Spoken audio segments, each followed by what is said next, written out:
I'm doing good. I can't complain.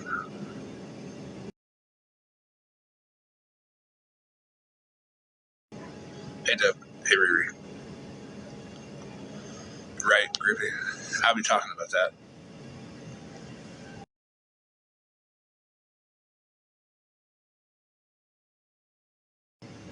Hey, Justina. Hey, Nikki. I'll be talking about her. I'll be talking about him. I'll be talking a little bit about Dora. Um, a little bit about Santa Claus.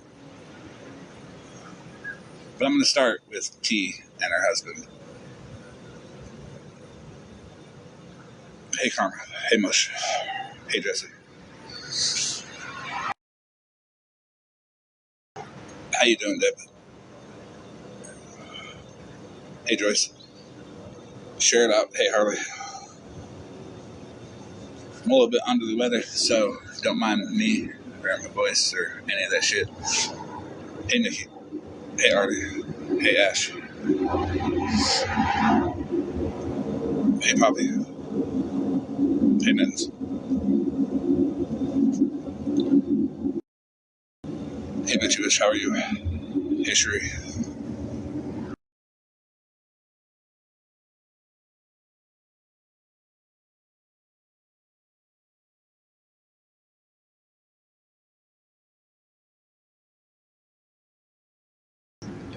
It is no problem. Hey, Tango. Hey, Mother Run.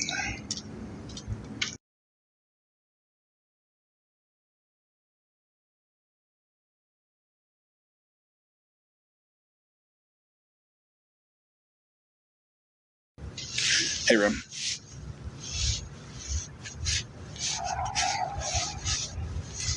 What T was saying in that live is to be expected.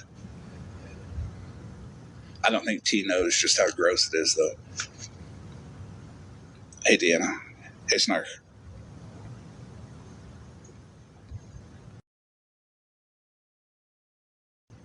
Hey, Breezy.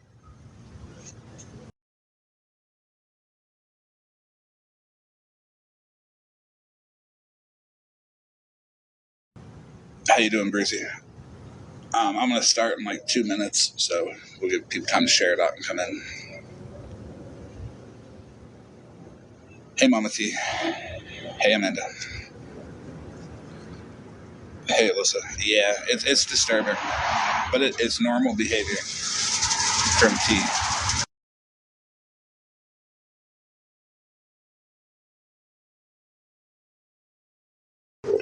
Yeah, if you don't mind, Mittens, I do need somebody to hold a box.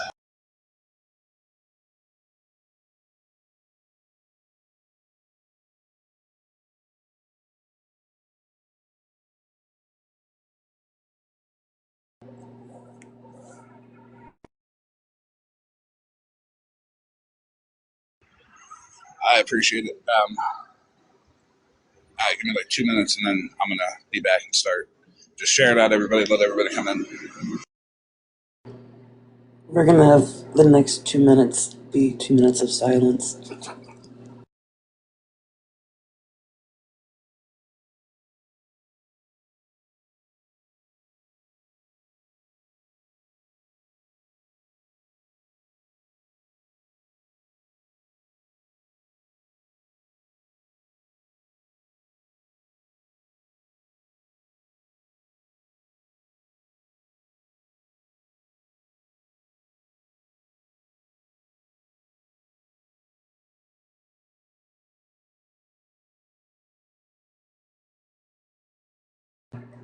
Everyone, 2 minutes of silence for the McDonald's Wi-Fi.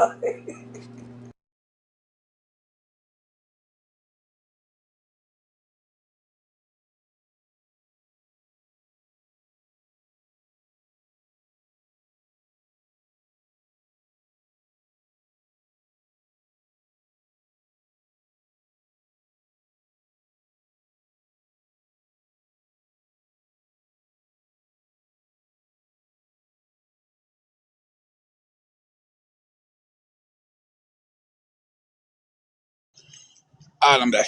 Hey, Trevor. Hey, Nelson. So, as a small bit of a trigger warning, T's husband's charges will be mentioned. A little bit of detail will be given from T's perspective. That's not the true perspective.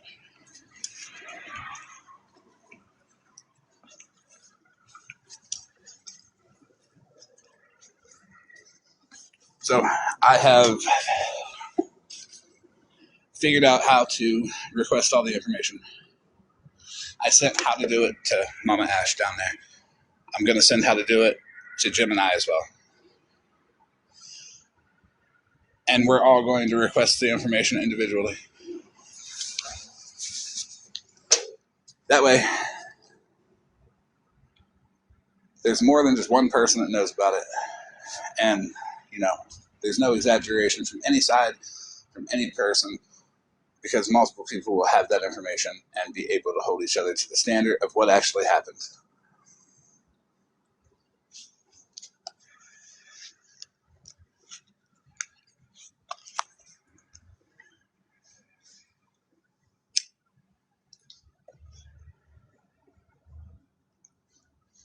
I'm sure that we will get the same information, the three of us, but the three of us will not share it with each other. Because it needs to be put out as a whole, what happened. Because the shit that T's doing is normal for the spouse of somebody who was convicted of that.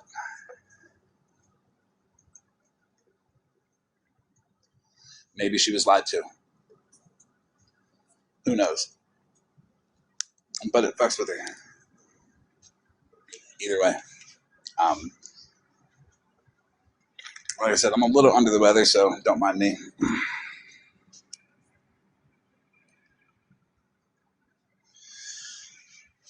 Hey, Muffin.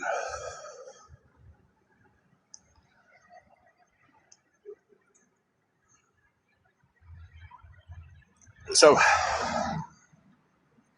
what she said was gross. The victim of that case should never be brought up.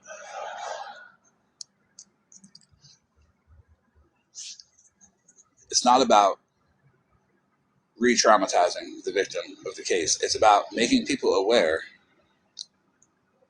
of what he's capable of with his current behavior.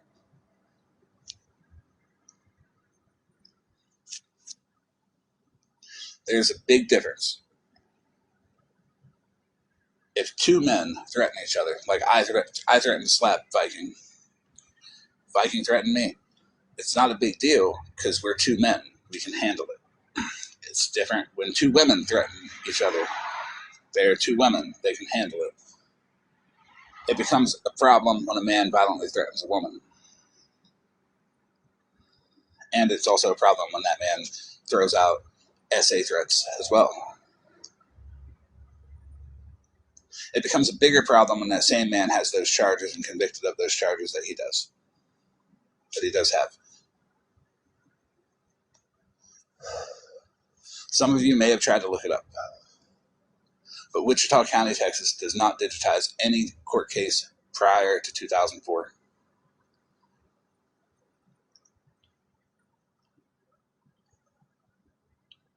You have to contact the clerk of court directly with the case number, with the name, all that, to be able to receive that information.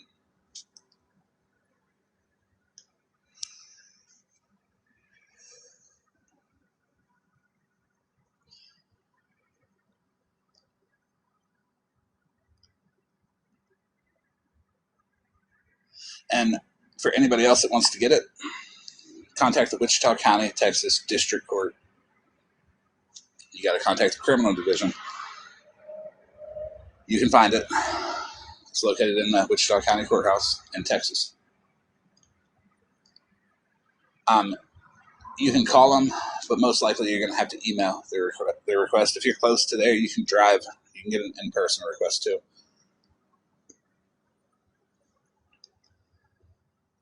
Ask for the certified docket sheet, certified judgment sheet for the case. You can ask for publicly available discovery as well. Motions, dispositions. You can ask for anything that involves that court case. You may not get it all, but ask for everything you can.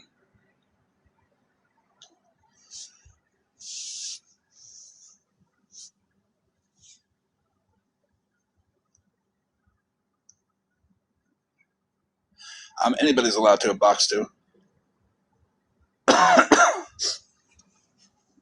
I'll explain why she's condoning it, Eileen.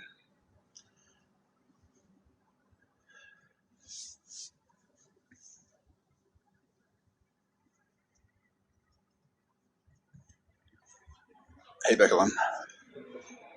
You know you're in a box. Forever grateful.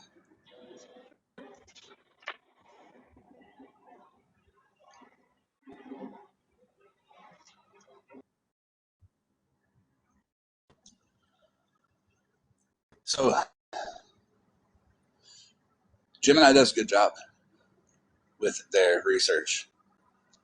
So I trust anything that Gemini puts out.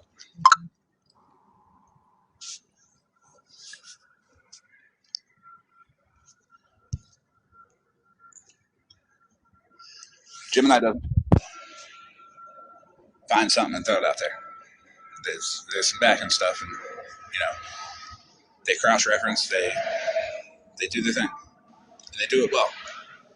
For Scamming Claus to say whatever she said is crazy.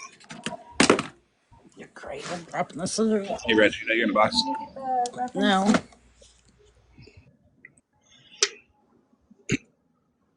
What's that? I dropped you. Hand at 5 feet. How are you?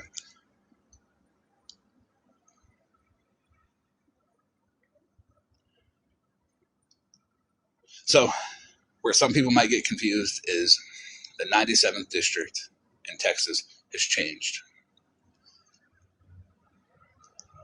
It covered Archer County, Clay County, and Wichita County over the course of years. For that time period, it is Wichita County that it covered.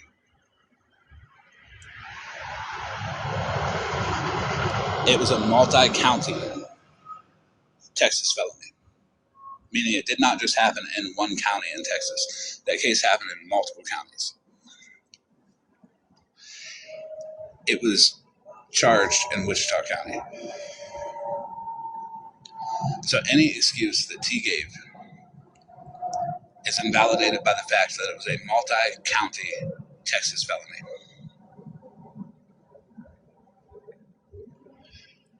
Hey, Pearly.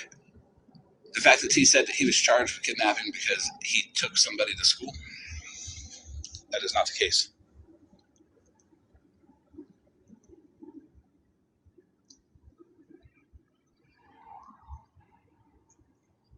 Hey, Allie. Hey, Allie, how are you?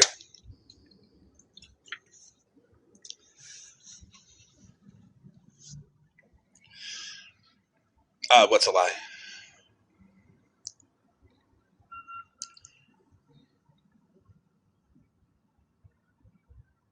The fact that I know it was a lie that Texas did not charge him with a felony kidnapping for taking somebody to school.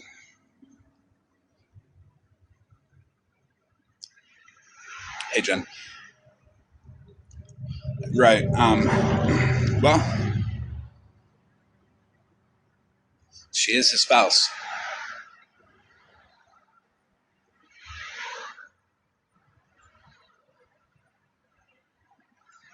I feel like she attacked the victim. I feel like she tried to minimize the charges and re-explain the details of the charges, rewrite history. I feel like she tried to kind of invent a way to explain his innocence to the public. She tried to claim the victim lied. She said that outright. She tried to claim that the charges were something else entirely. And that's not the case.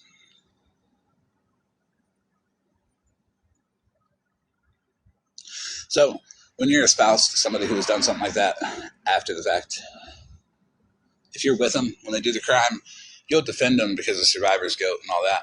But if you get with them after the crime, it's secondary offender defense. Meaning she knows deep down that she chose the wrong partner.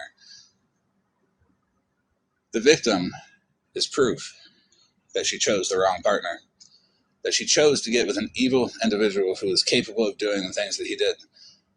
But she can't accept that she was wrong, and she's in it too deep now, so she's going to attack the victim and try to twist the details publicly to make it look like he's innocent, because she could never be wrong in her choice of a partner.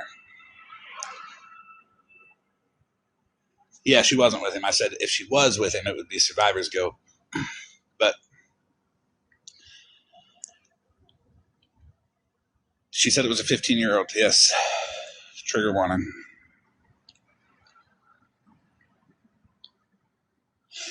T's explanations are impossible. Simply based on the outcome. 9 years in state prison. You're not going to get 9 years in state prison on a plea deal for taking somebody to school and having a pew-pew in your truck.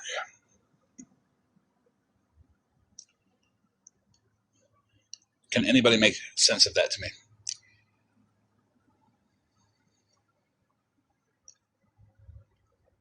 She said he took a 15-year-old to school and had a pew-pew in his truck, and he pled to 9 years in state prison from 40.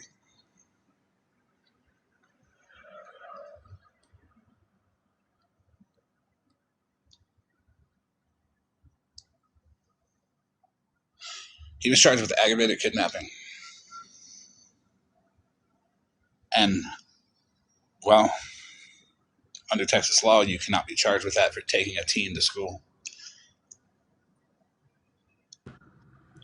What about removing a teen from a school while having a pew-pew? Well, I don't know that, but we're going to find out, because we're all, at least 3 of us are going to put in a request for information. I'm also going to send another way to send for a request for information from the actual prison where he was. That should give more details.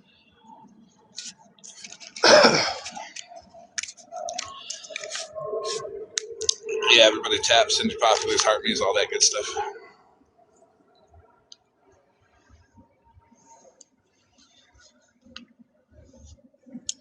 Correct. House lies. Aggravated requires the intent to terrorize, injure, SA, or use a deadly weapon. Hey, real quick, Yeah. because I'm at work. God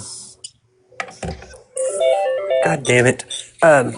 Anyways, where did the aggravated assault to commit bodily harm come in at? That was because T said he had a view in his truck. No, an assault is an assault. That means you assaulted someone. Yes, assault with a deadly weapon is not possession of one. I am. Did y'all hear my phone ring? All right, I got to drop down. I got a call coming in. We're going to break these down one by one.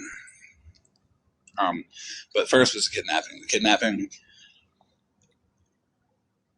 is not taking a teen to school. Her saying the assault with a deadly weapon was because he had a pew-pew in his truck. Aggravated assault with a deadly weapon, it requires threatening, harming, or restraining someone while using the weapon as a threat. In the state of Texas, reading this, simply storing a pew-pew in a truck is not felony assault. No prosecutor would file a second-degree felony for that. The explanation is factually impossible under Texas state law.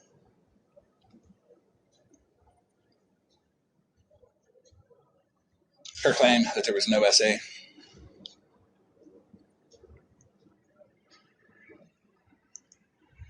If you look at the disposition page that Gemini had shown,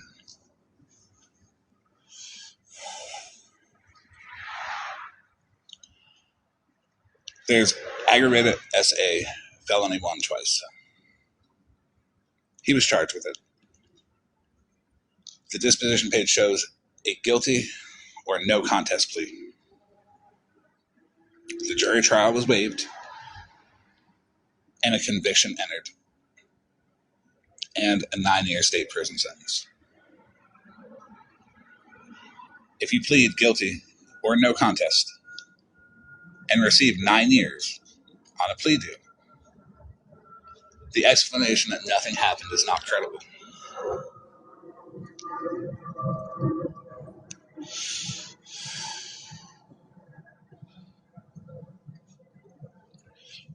Right, Wendy? Why would you plead guilty or no contest? And I'm going to explain to everybody exactly what no contest is here shortly too. To a crime and accept 9 years in prison for something you didn't do.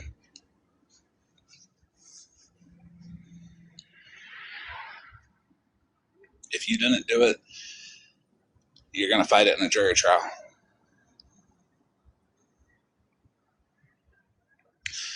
She said she talked to the victim.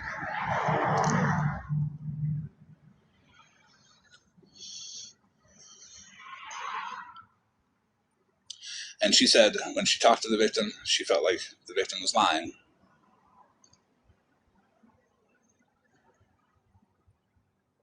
Does anybody see a problem with her talking to the victim?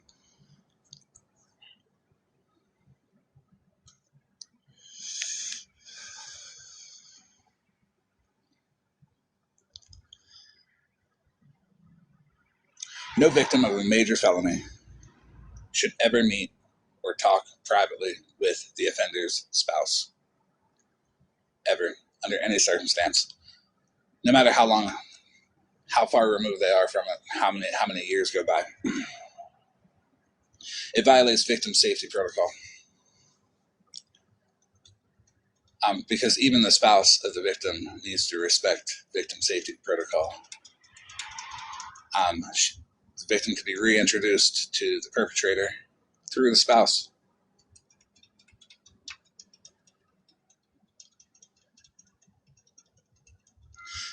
Most of the time, it's a lie that spouses tell to discredit the victim publicly.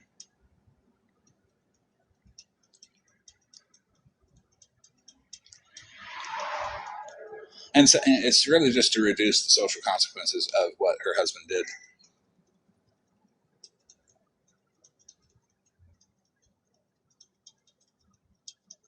She could be trying to manipulate people and get sympathy.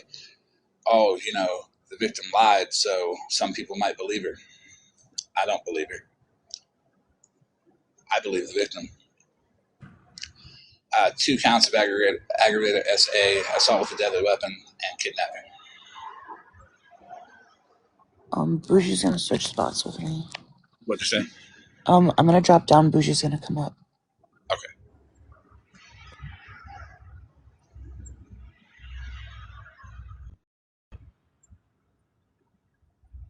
She openly claimed in Broken Crayons Live that she did speak to the victim and that she thought the victim was lying.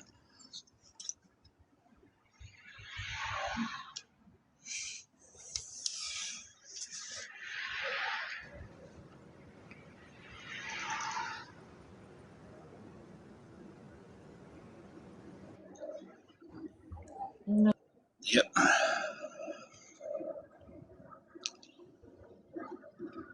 Hey, Bougie. Yeah. Plus. Hey, I guess I'm just sitting up here to switch out with Mittens. So I'm gonna mute. Okay. Okay.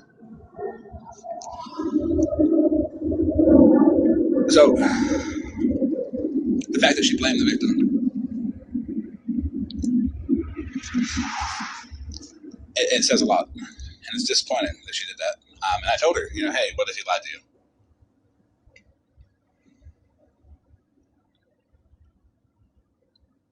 Right, Wendy? But even if she spoke with her years after, it's still not appropriate for the spouse of the perpetrator to talk to the victim. Victim safety protocols are a thing, especially with those serious level felonies that happened and that he was convicted of.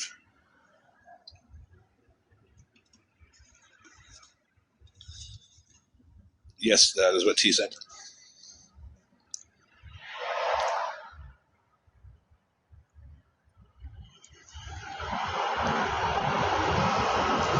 take it as she was trying to reframe it all as a misunderstanding from that time. She tried to blame the child because she said she lied. I'm sure she's going to try to blame the system and say, well, you know, he just took her to school and they did that. She's trying to invent harmless explanations for the serious fucking charges that he has. The harmless explanation would be he just took her to school. She's tried to deny the sexual elements of the crime. And she claimed to talk to the victim.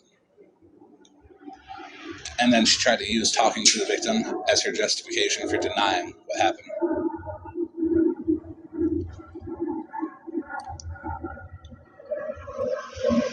What she is trying to do is get away from the outlook of, if he did something so monstrous, what does it say about me for staying with him?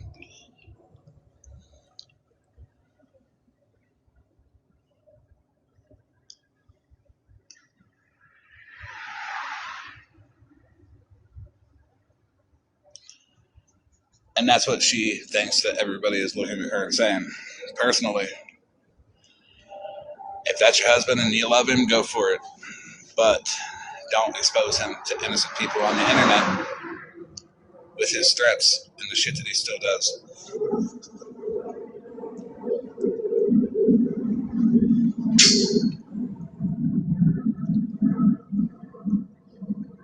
The fact still remains that he was arrested, he was indicted, he was charged, he pled guilty. Or no contest, but I will explain no contest. He received 9 years in state prison. Her claiming that the victim lied is very dangerous to people out there who experience these situations and who are afraid to speak up. Because of people like her, who will fight tooth and nail to try to save the public image of herself and a man who did awful shit to a kid.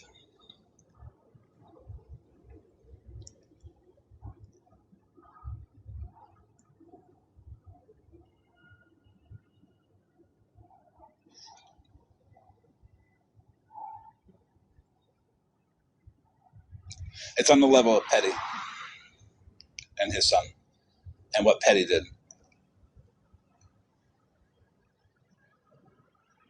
To put it into a different perspective of, why don't I like Petty? Because he did that shit. Well, T, you're doing the same thing. The same exact thing. It's in the same ballpark.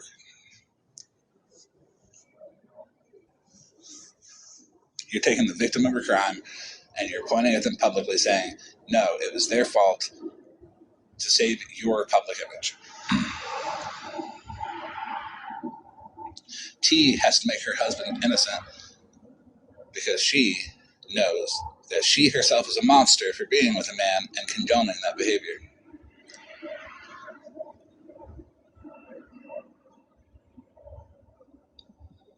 Here's no contest. If there's anybody who don't know what no contest is, this is directly off of Google. I was texted this beforehand, so I thought it was a good idea. They said, I should explain what it is. And here's the Google article of what no contest is. Nolo contendere, as it says on the court paperwork, is Latin for I do not wish to contend. It is a plea in a criminal case where the defendant accepts punishment without admitting guilt.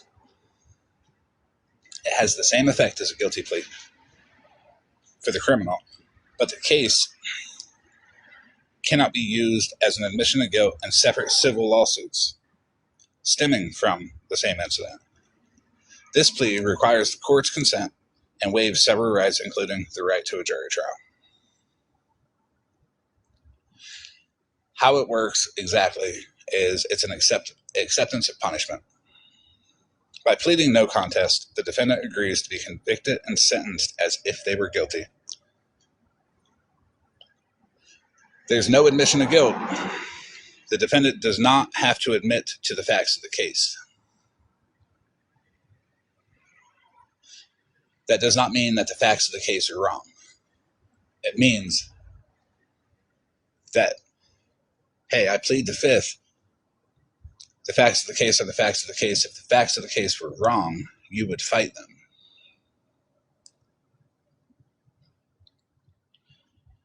Court and prosecutor's consent. The court must give its consent for a no contest plea to be accepted, and it is often used for misdemeanors. All court paperwork says pled guilty or no contest. The only way to find out if you pled no contest is to get the information that we're all going to request. It doesn't matter. No contest is guilty. It is considered a guilty plea. It means that you cannot argue the facts of the case because you will lose. We'll find that out too, Eileen.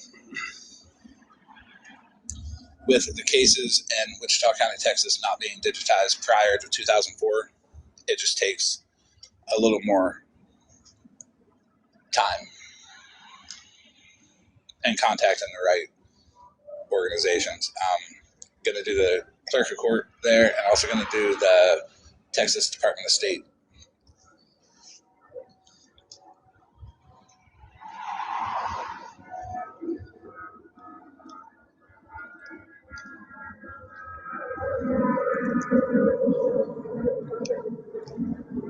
No, Miss Justice is not.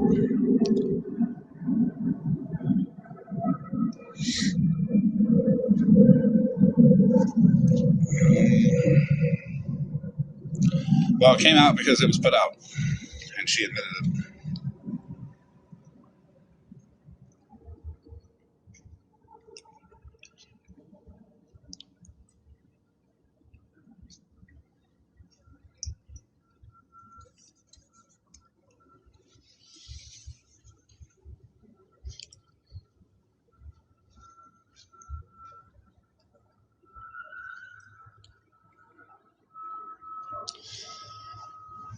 To her, to T, she's defending the person that she's with today. The same person who's still throwing out violent threats to women and throwing around SA claims, threats. Anybody who do that and has been convicted of that before is still capable of doing it. I don't know if anybody really sat down and thought about it. Who here could actually kidnap somebody? Actually go through with it, with a weapon, terrorize them with a weapon? It takes a certain kind of somebody to be able to mentally be able to commit that.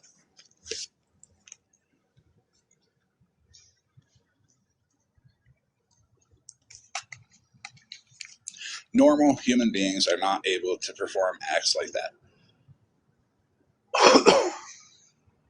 I do believe in rehabilitation, but he is obviously not rehabilitated at all with his actions in 2025.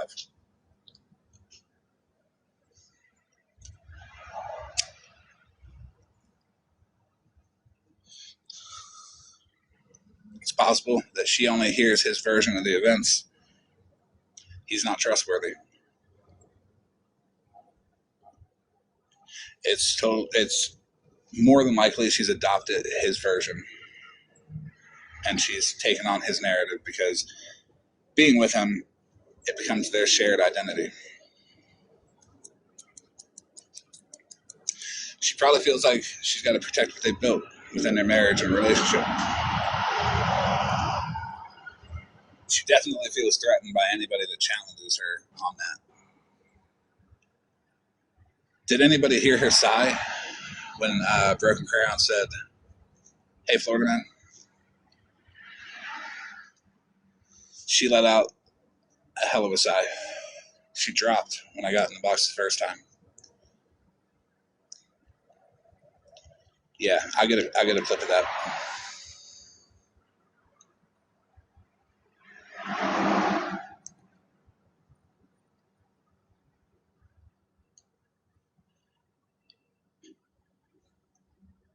The sigh was telling. The fact that she dropped from the box when I first took a box is also telling. She knows she's lying.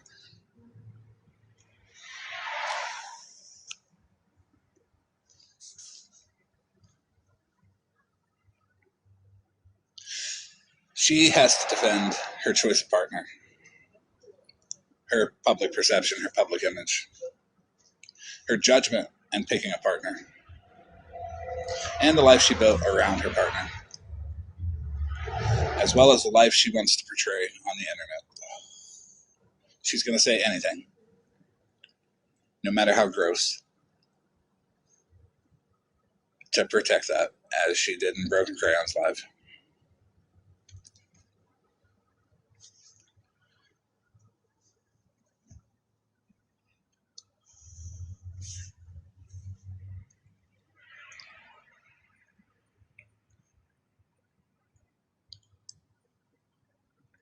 Her next excuse is he's changed. He's rehabilitated. Everybody's wrong about him. That's going to allow her to feel morally superior because she will publicly put on that she was able to give somebody a chance after such horrific things happened.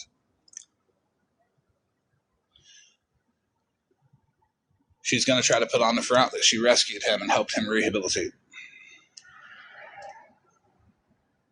She's going to tell everybody that the world is misjudging him based off his past, and people are allowed to have a past.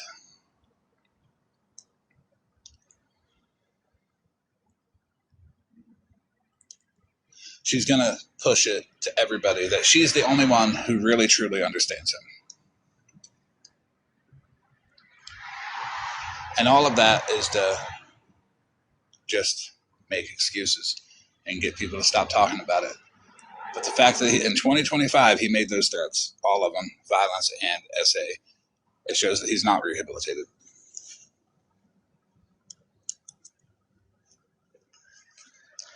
She can't say that she didn't allow him to say it either, because she handed him the phone and said he'll say it to you. And that's when he doubled down on Amanda, and that's when he threw out the SA threats too. I didn't hear T in the background saying, don't say that. That's wrong.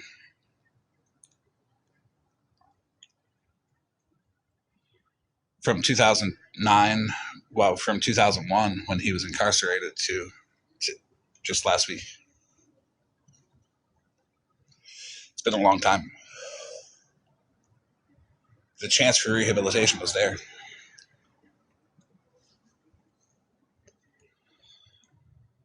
His mindset hasn't changed.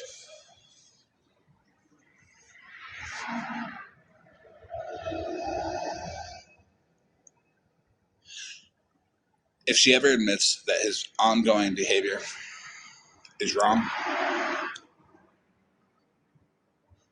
she would then be admitting that she misjudged him, that he hasn't changed, that her relationship is in fact unsafe, that she aligned herself with somebody dangerous for that many years.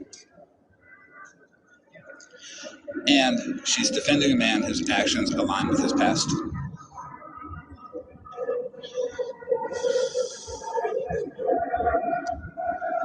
I don't think she can accept that blow, honestly.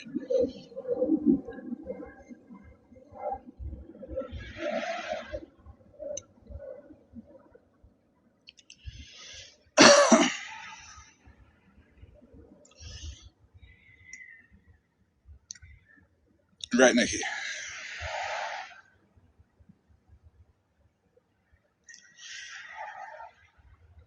But there were people in his chat, in T's chat, when he was going off, encouraging it and, saying, go get him, T. Yeah, give it to him, T's husband.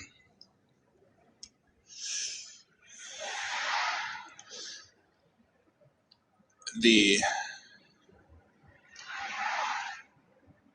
Nikki that said people with certain pasts should not cause ruckus, those parts are not overlooked, just how it is, was one of the people that said, give it to him, Mr. T, after he said that he would stomp my mother's face in. Now, we have to look at it being a threat from a man towards a woman, and his prior charges were not released at the time. So it is what it is. We all learn. But we all have to be mindful in the future to realize that when a male is violently threatening any female, that is a red flag that nobody should be ignoring.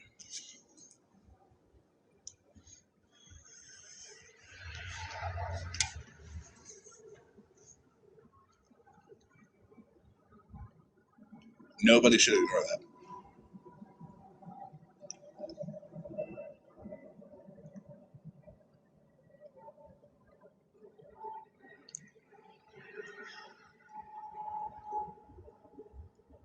She allowed him a voice on her platform, and that voice threatened women. It threatened SA, it threatened violence.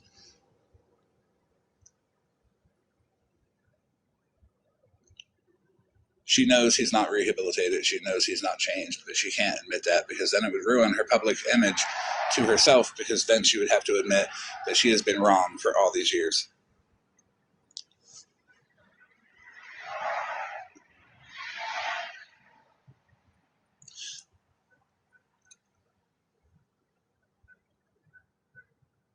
Right, Bougie? Me too. Honestly, I see that as a red flag. If your actual legal name is Tommy, you have a red flag built in because it's not short for Thomas. It's actually Tommy. Like your parents were like, yeah, let's name him Tommy and put that on your birth certificate. They need to be side-eyed.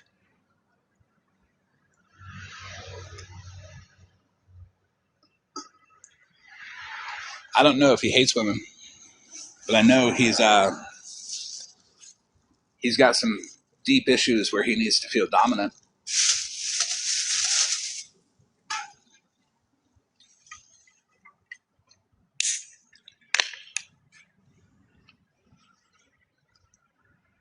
With him threatening people, it doesn't push T to see he's wrong.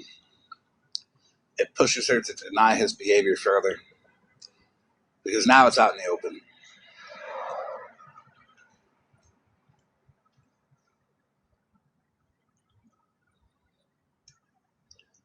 Yep, motion control issues. It wasn't only women he threatened, but it's okay for two dudes to threaten each other. It's okay for two women to threaten each other, is what it is. It is not under any circumstance okay for a man to violently threaten a woman, even on the internet. It is not okay.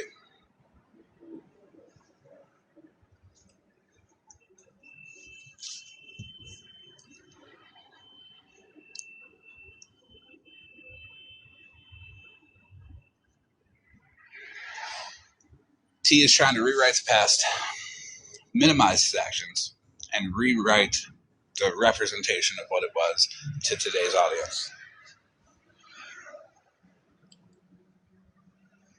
She's not mentally stable.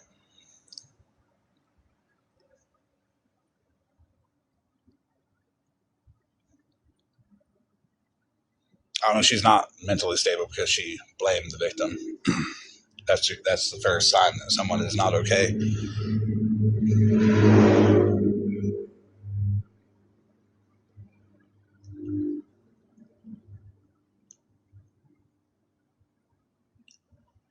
When T is explaining it, we have to remember that she's not discussing the year 2000 when this happened. She's discussing today subconsciously.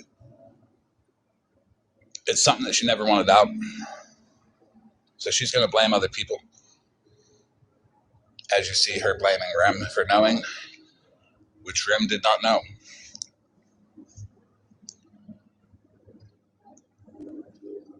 Okay, I wanted to point something out. Yeah. If that's okay. So, you remember how he was saying in Broken Crayons Live that he would be on the registry? You're like low or muffled. I'm low or muffled? Hello? Better or no? Better, yeah. Okay. So, you remember how she was saying on Broken Crayons Live that he would be on the registry? Yes. And his charge was in 1986, correct? No, 2001.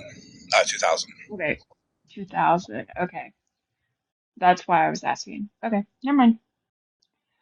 Never mind. When all the details are out of the plea deal, Yeah, which will, I saw that. yeah, which will come with the contact in the circuit court or the district court, everybody will see what exactly was included in the plea deal, and it could have been a part of the plea deal where he wasn't on the registry. Yeah, that is very much likely because not all sexual offenders get put on the registry. Not all Correct. of them. Yeah, and it could be multiple factors of this. So I'm Yep. gonna drop down, but I was trying to figure Okay. that out. Thank you. Yeah. The main thing I'm trying to get the point across to is T's version of the story cannot be believed. She is influenced by the person who committed the crime, and she is going to be biased and take that person's side. And Scammy Claus is a total con.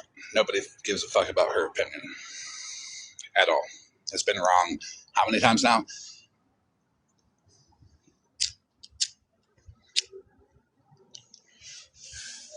Would anybody have requested the information from the district court and from the state prison if T didn't go and lie and victim blame? Absolutely not.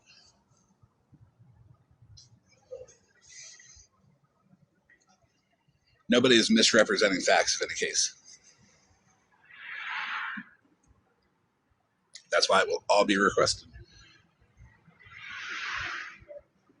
and put out there. Since she wants to lie and victim blame, well, the victim's not at fault. It's not your fault that you're a victim. It's the person that's doing it.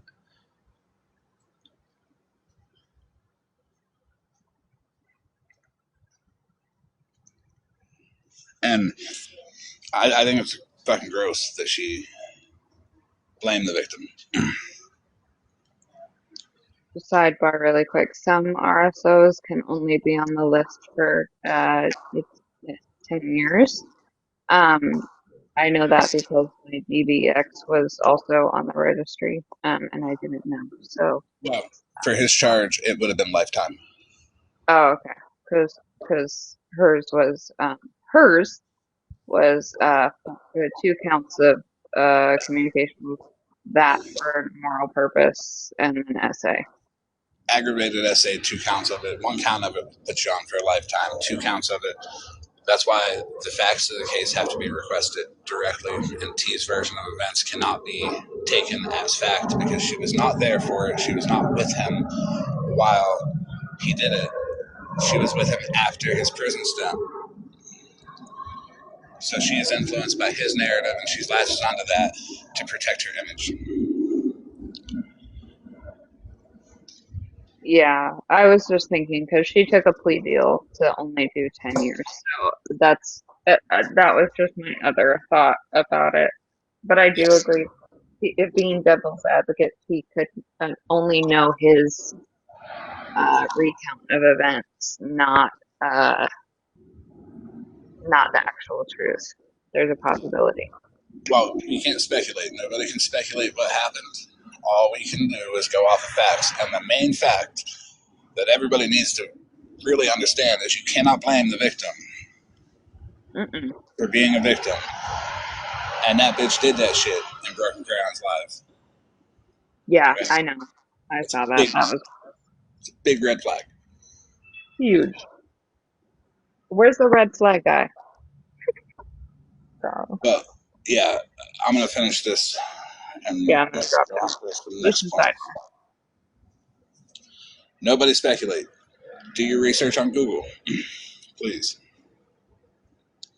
If you don't have the exact charges, DM Tango, DM me, DM people who do, and do your research on them.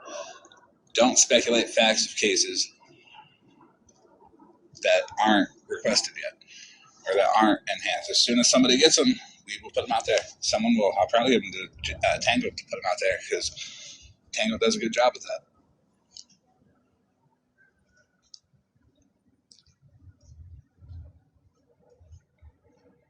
T defending him publicly attacking the victim. She's denying his obvious behavior. She's justifying the threats, because he was angry or whatever she justified it with. She's minimizing disturbed behaviors like threatening SA. She's got blind loyalty. And no matter how much evidence anybody puts in front of her, she's going to continue to remain loyal to that person. And she's aggressive towards people who are talking about it. The aggression towards the people who are talking about it shows guilt.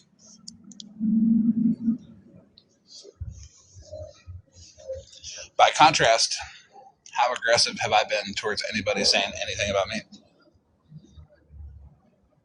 I'm just like, they're making noise, and move along.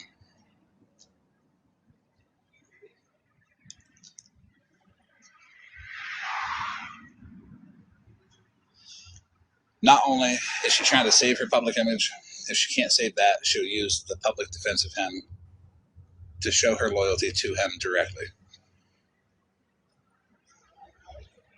She could be defending him publicly to avoid conflict with him. She could be protecting herself from him. She could be doing it to appease him. She could be doing it to prove that she's on his side, to show some kind of allegiance with him. And to be honest, her denial and her aggression towards it could be her way to keep herself safe.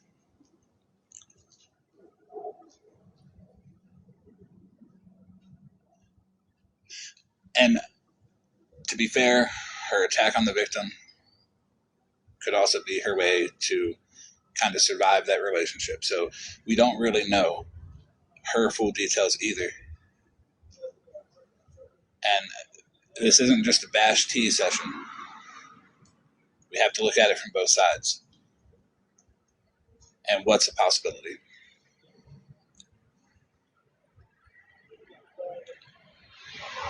So we can't hate somebody for protecting themselves. However they see reasonable to do so, even if it is a disgusting way that we all disagree with. We have to understand that she could be protecting herself too. She could not be, but she could be.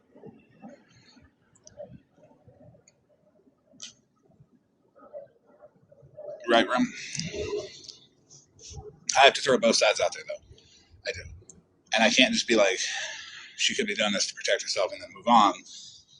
I gotta be more fair than that. T truly could be protecting herself by defending him publicly. That is a very good possibility. And I don't like his behavior. To me, his behavior does not reflect upon her. Her behavior by allowing him to make multiple threats, knowing who he is what bothers me about that situation. Her victim blaming, of course, doesn't sit right with me. But there could be a reason behind it. And I'm not trying to give her an excuse, because she'll never use it either way. Right, Mother Moon? You don't know about their home life behind closed doors. And to be completely honest, it's not anybody's right to know that. T is not obligated to tell everybody. It's a big red flag if she goes live and says, yeah, I'm in an abusive relationship, and she hasn't left. And, CD, you're in the box.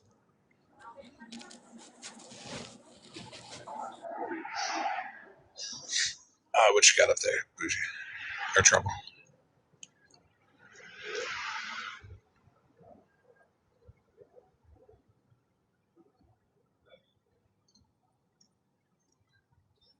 Cat told me to put it up. It's, I believe, the statue. Hold on for a second.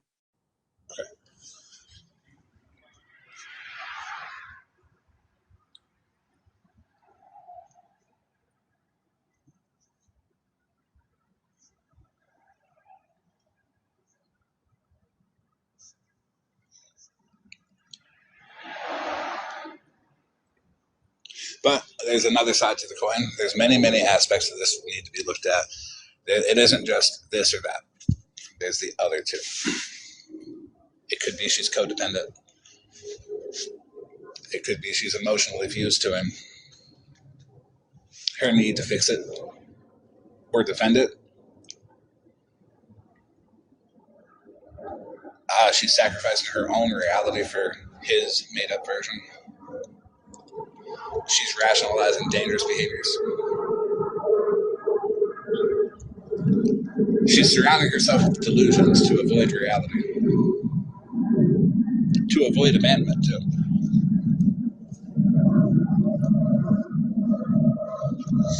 It could be that she's avoiding leaving. She could feel stuck, as in, like, she wouldn't know how to pay the bills without him there, or she wouldn't know how to do this, that, or the other, because they have been together for so long. Could be that.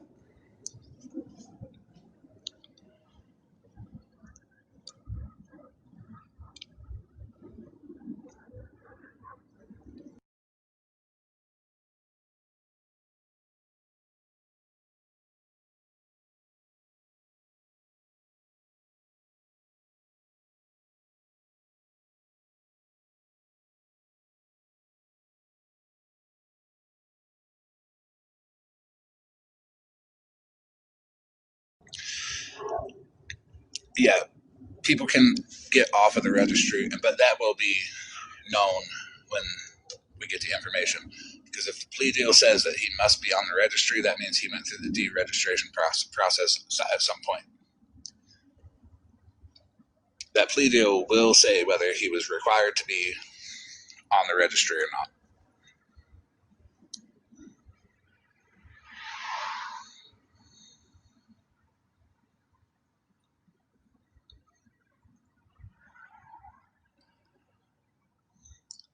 So with the emotional fusion part, it means their identities have become one. They've been together so long, it's totally possible. She could feel responsible for the stuff he did throughout his life and feel the need to defend herself with the fact that she didn't do anything. So she's going to project that out that he didn't do anything, because if he did something, that would mean she would be subconsciously guilty of it too.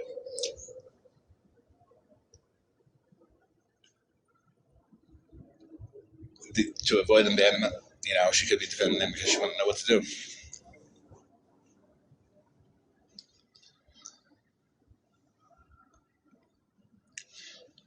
Also, she could not want to be wrong. She could be attacking the victim because the victim is proof that she chose the wrong partner. She is obviously ignoring all evidence of his continued behavior.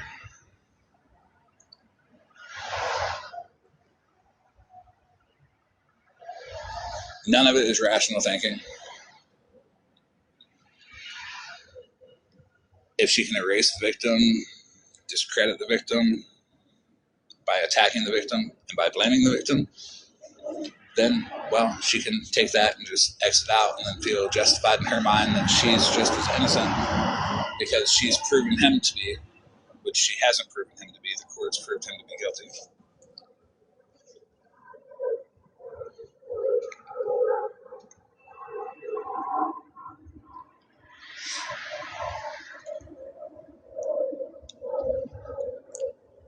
But here's the biggest thing. She knows something's wrong. If she truly believed that he was innocent or that he was a changed person, she wouldn't attack the victim. She wouldn't be aggressive in her defense of him. She would approach it in a more calm, a more truthful manner. Aggression and hostility are the biggest red flags to somebody who's guilty or somebody who's lying.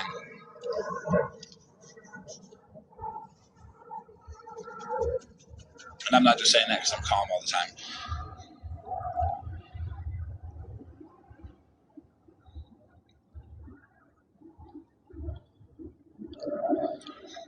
Very wacky trouble. People only fight that hard when they're defending something that they're terrified to admit. Honestly, that's why you see so many people get so hostile and aggressive when they get called out on their lies. Same concept.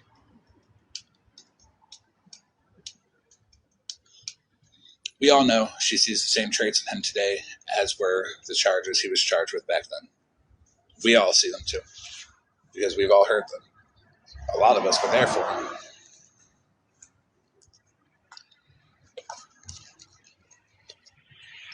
It makes a big difference in thinking when you actually go back, because in the moment people can say what they say and act how they act. Sometimes things have to be put into perspective.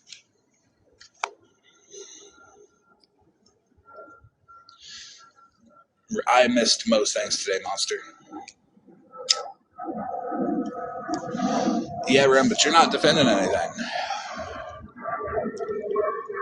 You're not calm is more of a attack than a defense.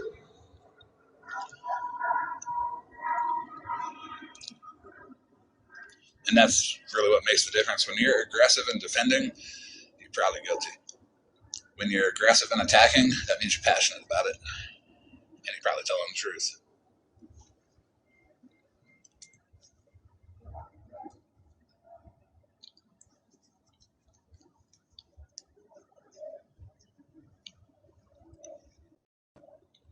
Every time you see T explaining off what her husband did, notice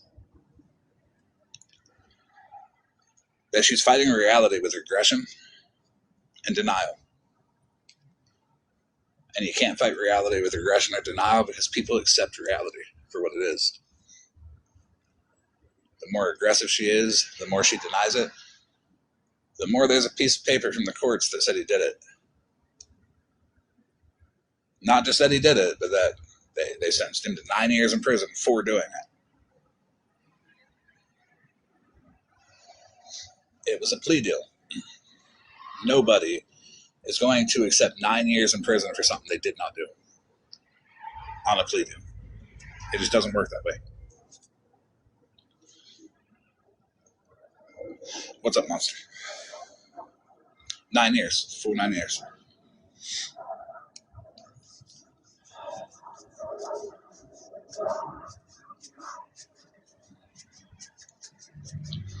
Wood chipper is absolutely right. So T admitted, I'll recap Monster. T admitted today on Broken Crayons Live that it was a 15-year-old that her husband was accused of the crimes that he was guilty of. She said that he was charged with kidnapping for taking her to school and assault with a deadly weapon because he had a pew-pew in his truck, and that there was no essay. None of that makes sense. Texas state law will not charge you with kidnapping, felony 1, for taking somebody to school. They will also not charge you with assault with a deadly weapon for simply having one in your truck.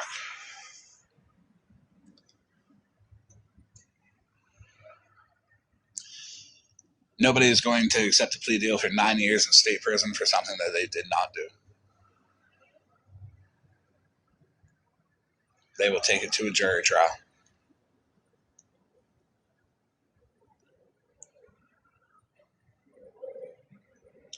It's okay, Monster. I hopped in, Broken Crayon said, "Hey, Florida man," and T sighed audibly.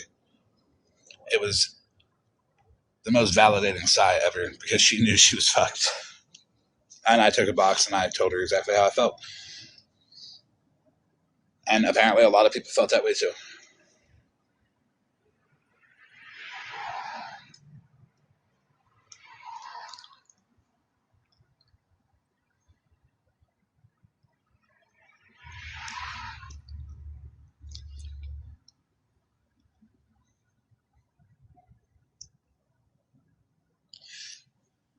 This is an advertisement for wood chippers. You know, vote for the one that you like the best that you think you should go on.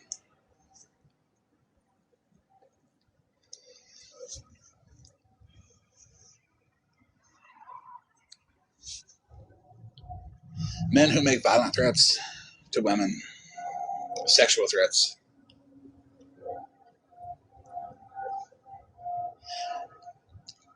they want dominance. They're power hungry. They need to be in control. They need to be in charge, and they'll do it by saying and doing whatever they have to.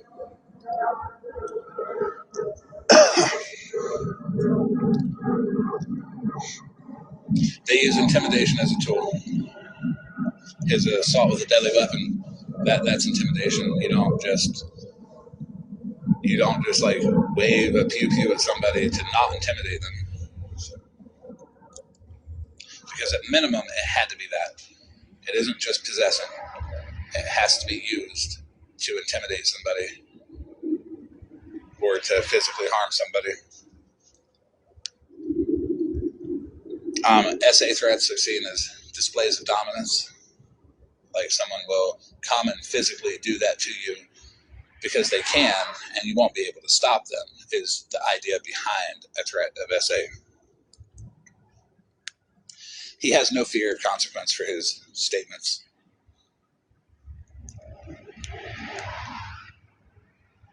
He gets some kind of emotional gratification from making other people afraid of him.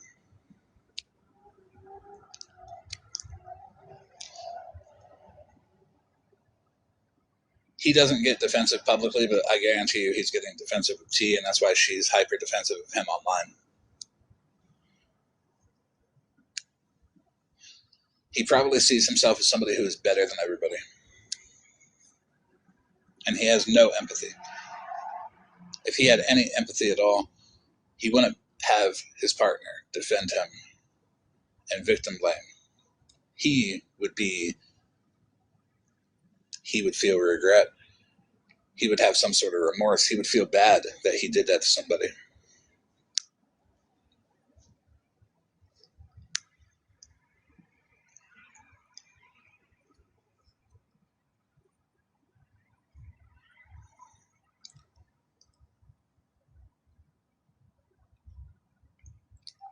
He's got a predatory mindset. He's dehumanized people before. His victim, in his case. The victim in this case should never be attacked. Should honestly never be contacted by T. T admitted to talking to her, and she said she thought she lied.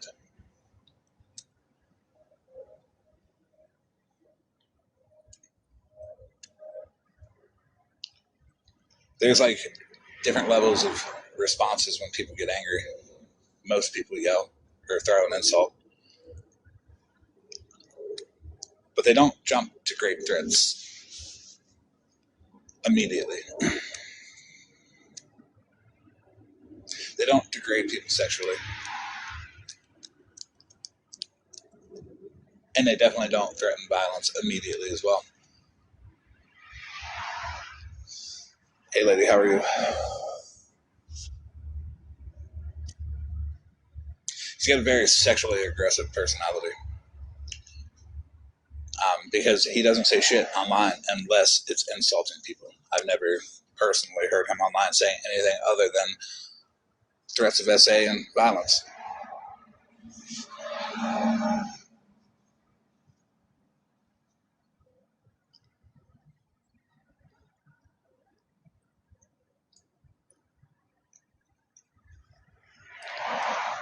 So people can make mistakes. And when they're confronted with them mistakes, most people, they'll feel embarrassed that they made that mistake. They might try to backpedal and make excuses to justify why. They might apologize. Or they might try to de-escalate the situation in a healthier way. He doubles down. He escalates it. He becomes more vile. His partner blames the victim. I'm sure he blames the victim too. He has no remorse. He has no empathy. He's very impulsive. He probably gets a kick out of this shit. I really do believe he hates other people. And I believe he thinks he is untouchable.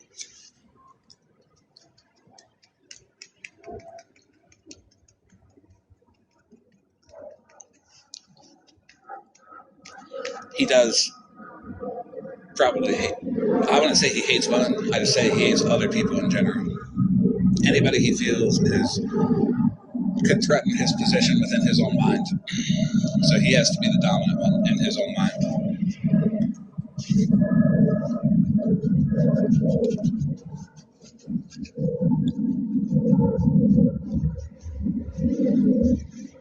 I can't get past the threats of violence towards women and the threats of SA towards women, towards anybody, actually. I think before his charges were released, my mind was already made up about it. I was never going to show anyways. But then, after the charges were released, it showed that he can actually jump past that mental blockage that literally 99.9% of people have, where they can't do such horrible shit.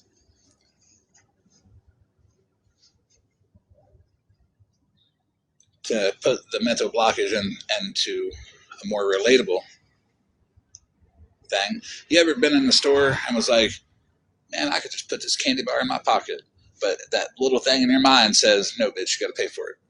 And you don't do it and you pay for it. It's the same thing. We all have them at different points. Most everybody stops at like kidnapping and SA. Like that's not normal for people to have their point past that. If you can kidnap somebody, there's something wrong with you. If you can SA somebody, there's something wrong with you. Like deeply wrong with you.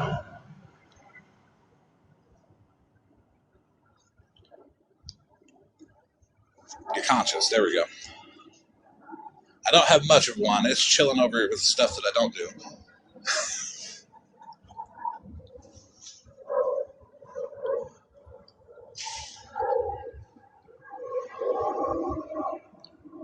I bet he has mommy issues. I am. But it's an analogy that's true. It's one that people can take and be like, I've been in the store and wanted to put that in my pocket, but that feeling came over me. Well, that's the same feeling that should always come over you. And it comes over, I believe, everybody. If it doesn't come over you to kidnap somebody, you should just go lock yourself away. Same with SA. You should just go lock yourself away. Being violent towards women, you really should just go lock yourself away.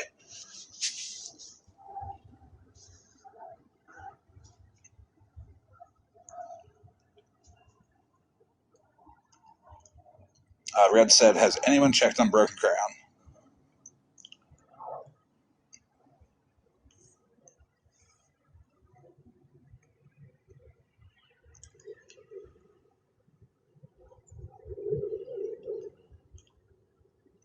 Yes, T defended her husband and blamed the minor victim.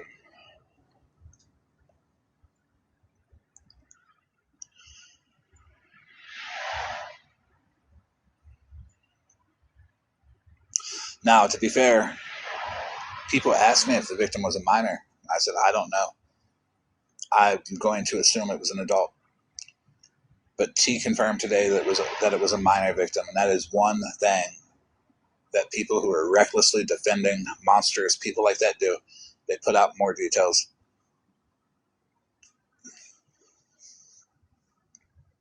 Without even knowing that they're putting out more details. That is why multiple people are going to be requesting that information from the court and from the state prison.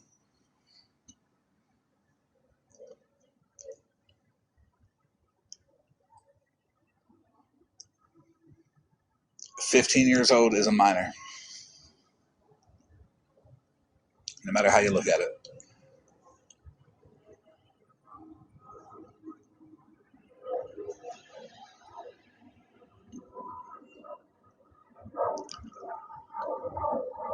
Thank you, Retta. It goes to show that she knew his charges if she talked to the victim.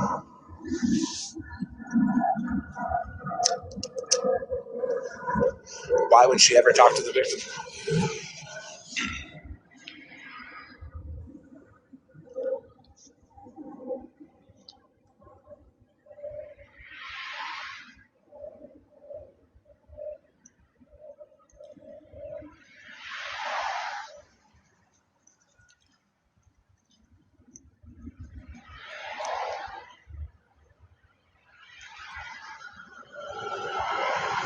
So, men who threaten women with violence view women as objects. That's it. They don't view them as human. That's the simplest way that I can put it. It's not the first time he's did it. He's convicted of it.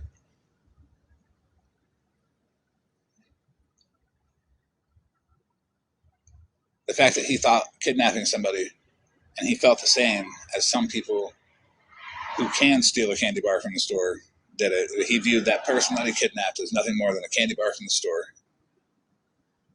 Because some people can kidnap a candy bar. It's just a candy bar, you know. He did it to a person who was 15. A woman who was 15. Not even a woman, a little girl who was 15. Nobody tried to contact that victim. This is not to re-traumatize them. This is to warn everybody of his current behavior going on and his past behavior to show why his current behavior is alarming.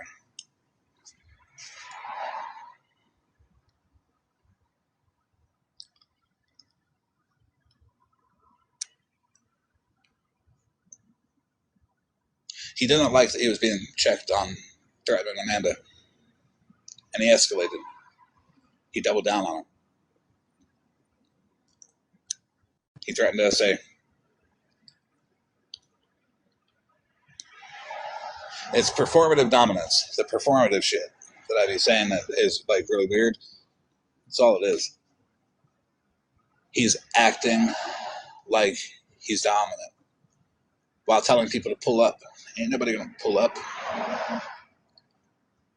Like he's actually dangerous. Like an actual danger to society. And I hope Amanda considers filing charges.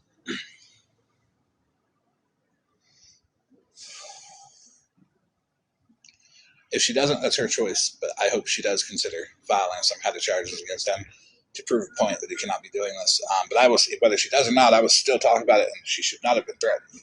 It was people's choice to do so.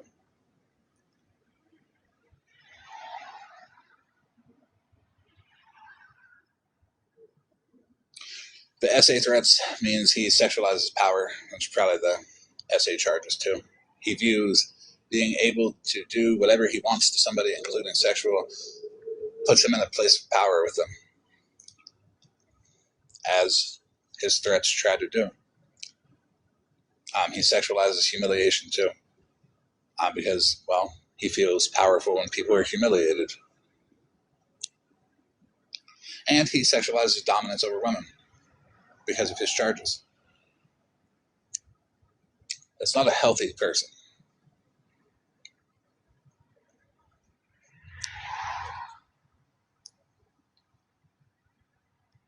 He made those threats publicly with no hesitation whatsoever, as himself, without any fear of any consequences. He showed who he was. That is who he is. He doubled down on the same threats with the same confidence that he made the first ones with. That is who he is. It might be performative dominance because he knows within his mind he's not dominant at all and he's a little bitch. But that is who he is. Someone who sexualizes humiliation and sexualizes dominance, promotes violence against women.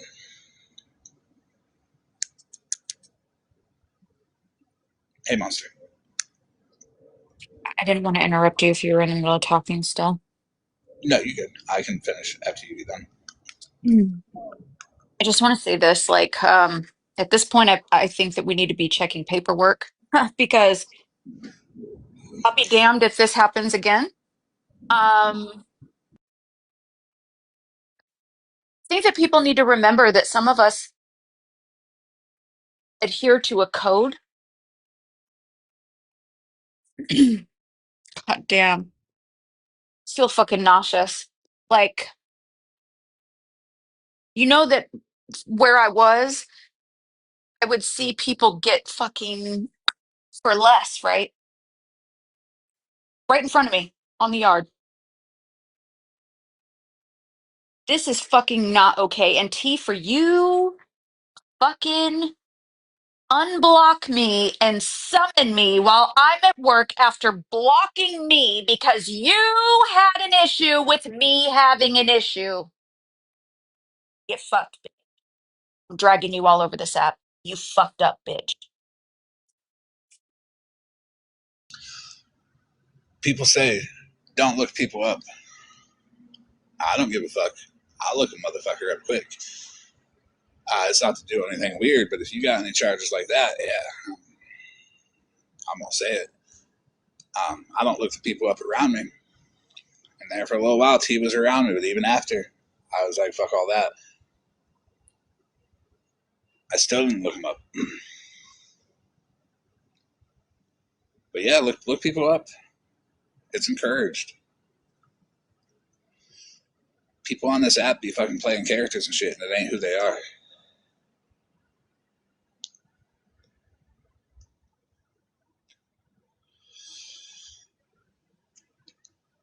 People, you're right, Monster. People have a right to know if someone has a sexual deviant history, charged with any sexual crimes, any crimes against kids. People have a right to know. Because people have a right to not have you in their space if you do.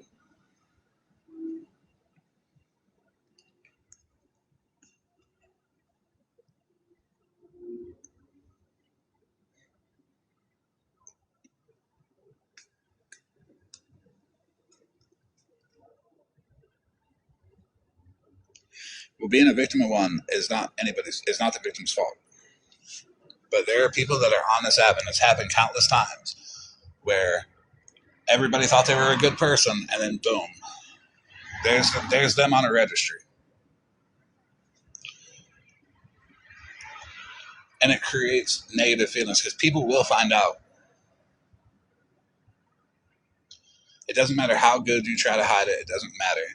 People will find out.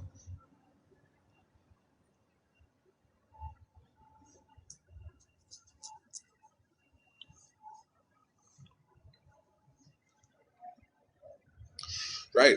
Maybe the reason he's on Grindr is because he doesn't trust himself around women.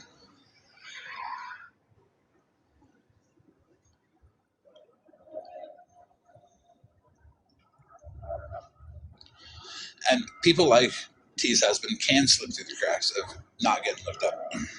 Look at Holly Mae's husband abandoning 7 kids and being $54,000 back in child support. He was Nobody knew that. He was one that slipped through the cracks too. The behavior that partners condone may as well be reflected straight on them.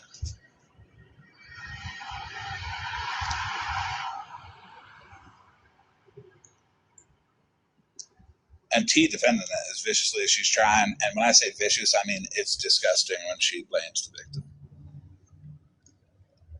That's like a big fucking no-go. Like, you cannot blame the victim. I don't care how long ago it was.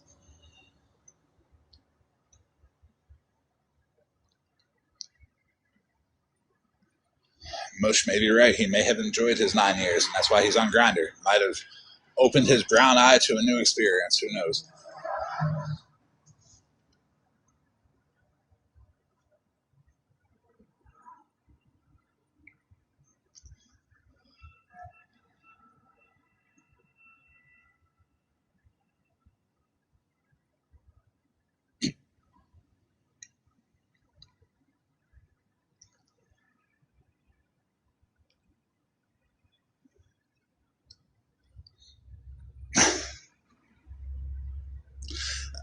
I'm trying to regain my composure. That one was pretty good, I think. But that was played off of what Mush said for sure.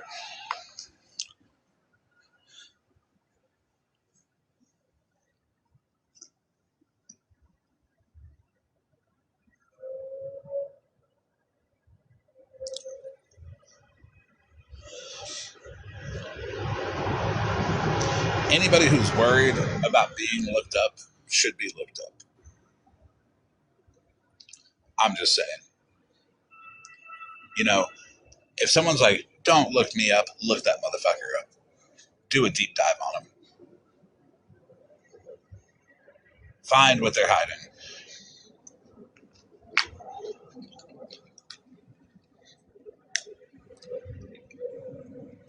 I've never been worried about being looked up. I've always been transparent about who I am.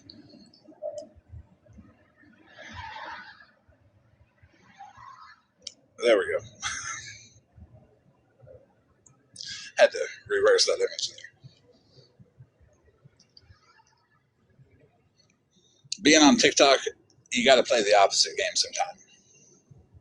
If someone's out there saying, this person is so evil, I'm going to instill fear in you, fuck that person, go talk to that person. It's super easy. If they're evil, you'll find out real quick in that conversation if they're evil.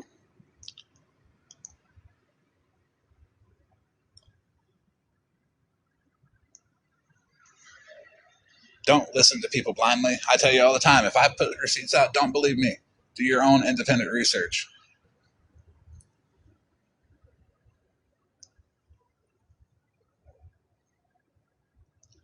I tell you, sit who you want, sit wherever you want, even if I'm talking shit about somebody. If y'all want to be cool with Scammy Claus, I ain't got nothing against you.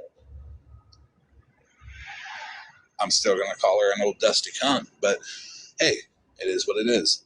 I'm not going to judge you for sitting with her. I'm not going to judge anybody for liking anybody that I don't. You might see them from a different view. It's the people that are out there saying, don't talk to that person, because that's the person that you should be talking to.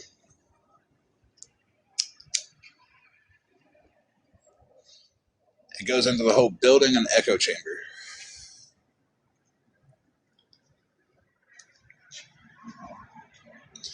Right, Reds?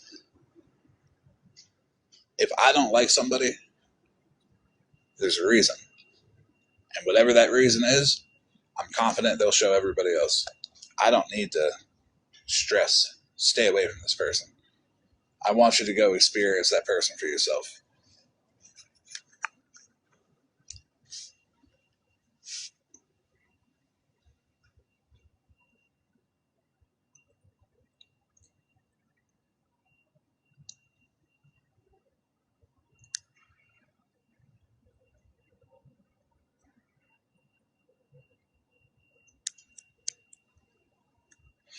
Well, I practice what I preach about that. If I hear somebody's evil, I'll go talk to them. I like evil people. What can I say? You know, I'm always disappointed too because the people aren't actually evil.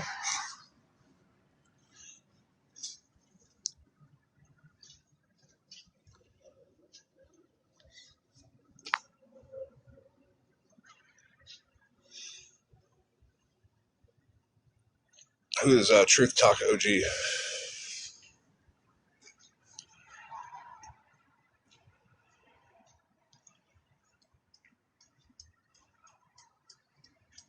Contrary to what it looks like, I don't really care what people do on this app. Like, I can't tell you how many people have just been like, yeah, I was a fucking dick, and I'm like, that. I can be a dick sometimes too. And people are allowed to exist.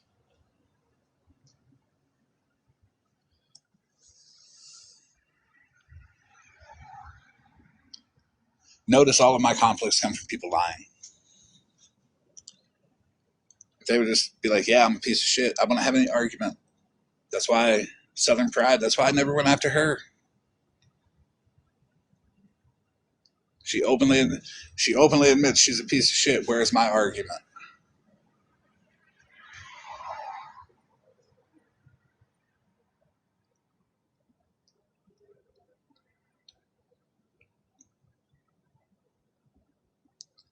That's why arguments don't land with me. Because I either did it or I didn't. And if I did, I'll say I did. I don't give a fuck. I want you to know it was me.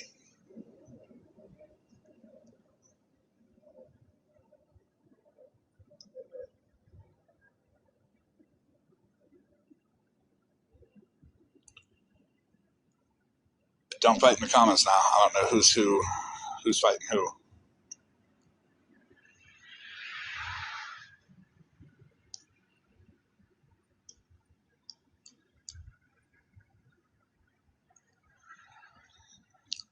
Mac, he just said that he only had it in his truck.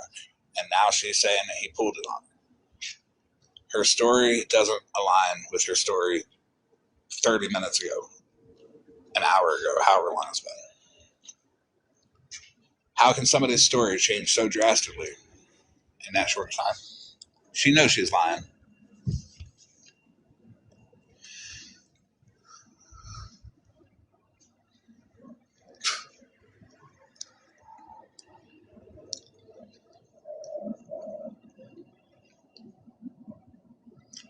Fred Flintstone, I just seen you join up.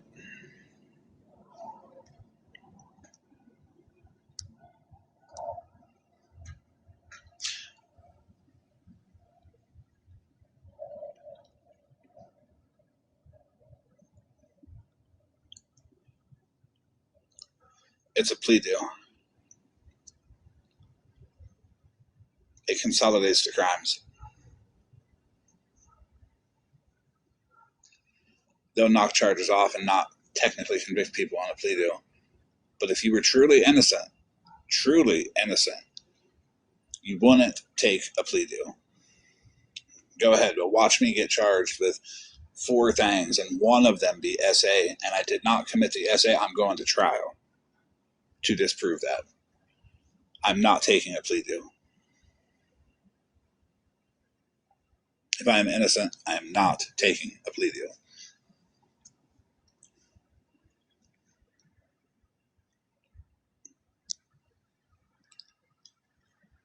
And for 9 years at that, an innocent person is not going to take a plea deal for 9 years. But if also, you got to look at this. If she's saying he was only convicted of the kidnapping, but she admitted that he pulled the pew-pew on her,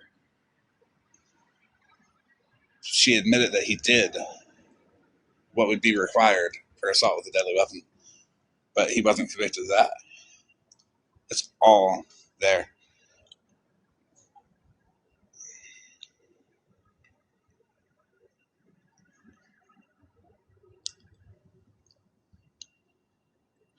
Moreau's, that is most likely the case. Most plea deals are, if you got a lawyer, your lawyer says, oh, we can fight this, we can win this. If your lawyer is telling you to take a plea deal for 9 years, that means you're probably going to get way more when it's proven that you did that shit in trial.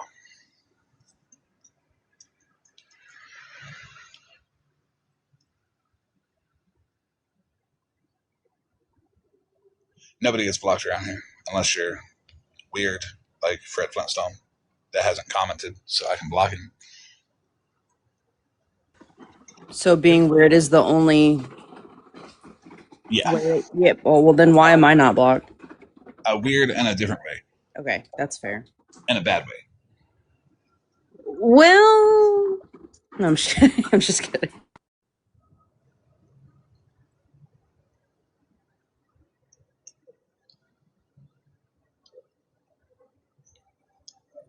Weird in a way that's like, we're going to hate Florida man and completely disregard the vile shit that T's spewing, that T's husband did, the threats that he made.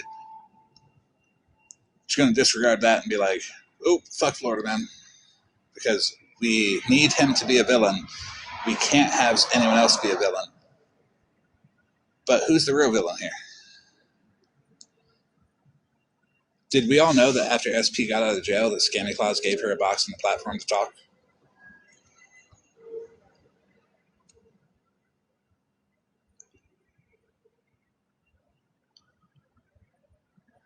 It happened in October 2024. Scammy Claus came from SP.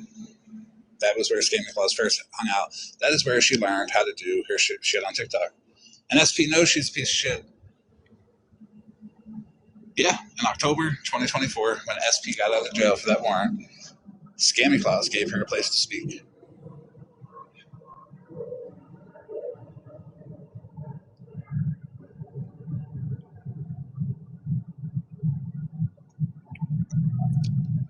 I'll find the live. Not a lot of people knew that. I didn't know about it until people were nice enough to reach out and let me know.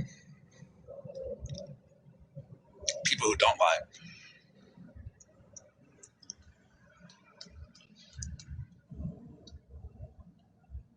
Does that make Scammy Claus a bad person? Alone? No.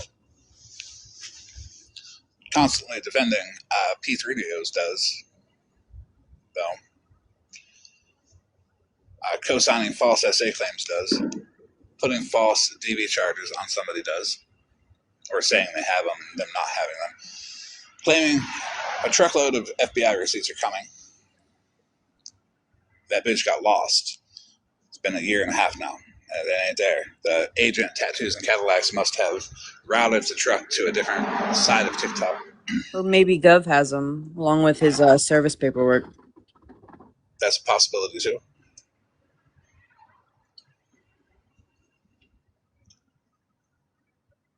Defending gravest makes you a bad person. Shaming poor people makes you a bad person. And I know I'm shaming her for her no drywall having ass, but hey, it bothered her enough to wash her hair, brush it, put a filter on, stage a whole living space, and go live just to show people that maybe her life isn't in shambles. But she forgot to put the camera down a little bit, and we've seen the subfloor for upstairs because she has no insulation or drywall on her ceiling.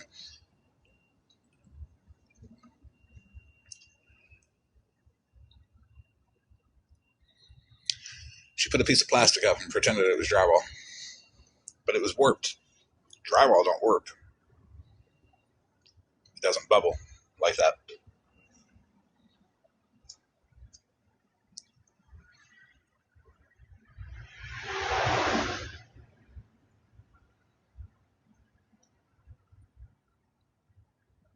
And she went live today with a meme of her breaking a concrete wall. Well, that's another lie. Her floors are concrete, not her walls. Because she doesn't have any flooring down either. She got ripped up carpets in some parts, subfloor shown on other parts, concrete in other parts. She lives in a shack. Says it's $1 million home.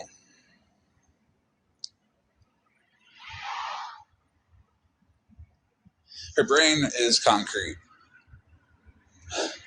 because it's stuck. It's set on the realization that she'll never live up to what her father was. I do have a very small presentation about that. Give me 1 second. I didn't have time to put it together. I'm going to put it together real quick because it's super easy. And I'll be back with some screenshots to read into you.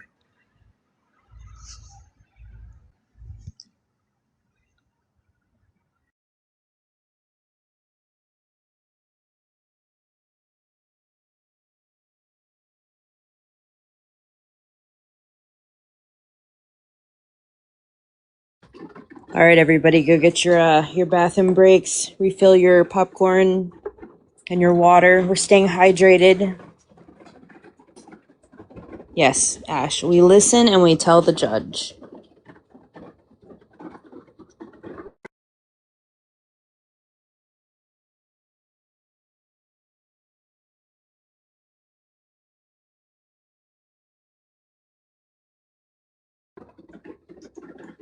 I spilled. What do you mean yet? Everybody needs snacks. Well, if you don't want water, then go get your Mountain Dew, wine, Dr. Pepper, Nikki.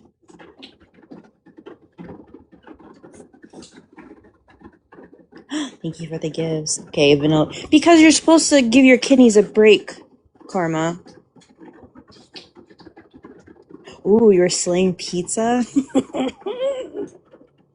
we got a pizza slayer on our hands. Nuggies is good. Mountain Dew is good. Breadsticks and beer. That's girl dinner. I drink water. You guys need to drink water. You'll do your kidneys good, because if not, you're gonna have somebody like Gov offering you one of their kidneys.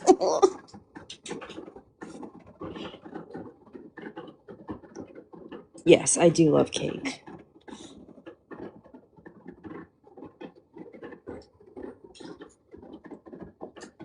See? Look at all the people that drink water.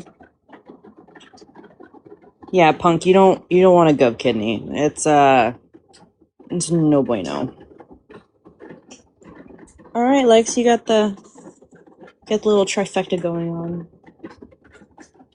All right, there's an announcement. Peppermint coffee creamer is on sale at Safeway for $2.99. I do not have a Safeway, but now I want peppermint coffee creamer.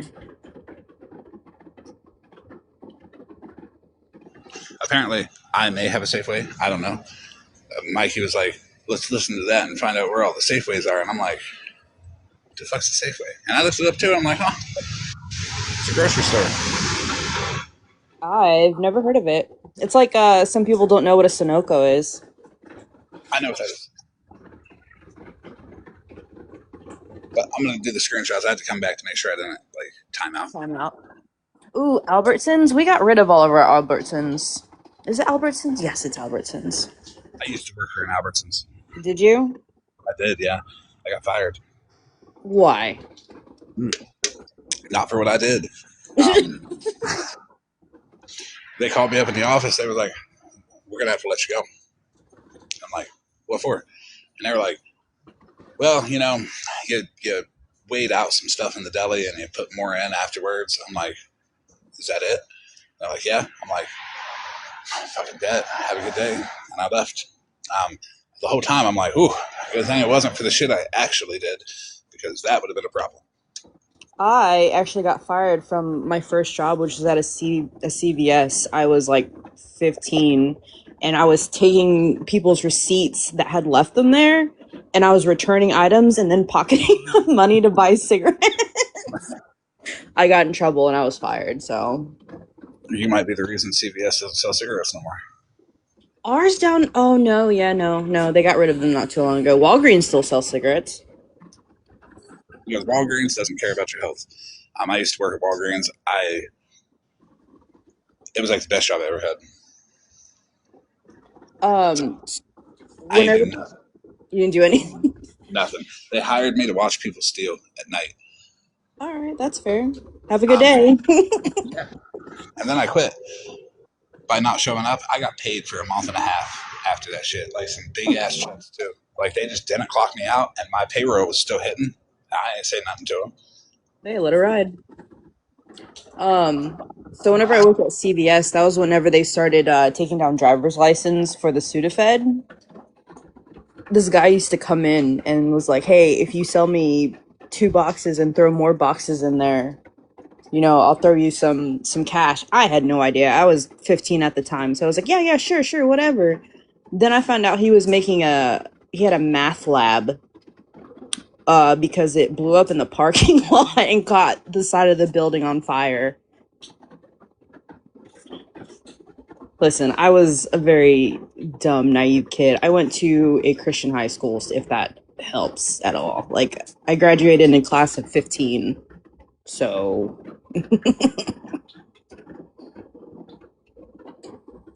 Oh yeah, it blew up, and the county, city were like, task force showed up, SWAT showed up, and like they carted the guy away. But because of the materials that were in the back of the truck were so unstable, like the fire department like could not put it out, so they just had to maintain it until it got tired, essentially, until the fire got sleepy. It was a whole thing. I think it burned for like 3 hours. It was crazy. I was just 15 years old. Oh man, I was so dumb. Good times, good times.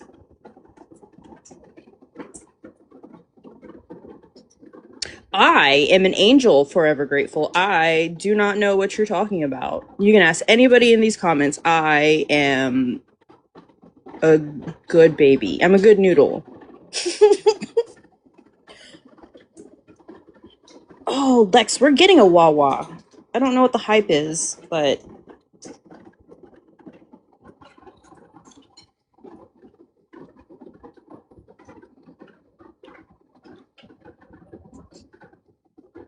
can anybody tell me what the hype about Wawa is? I've been to a Wawa probably twice, and it was just a gas station. But they had my apple monster, which was iconic. Hoagies? Okay. I'll have to try all of those.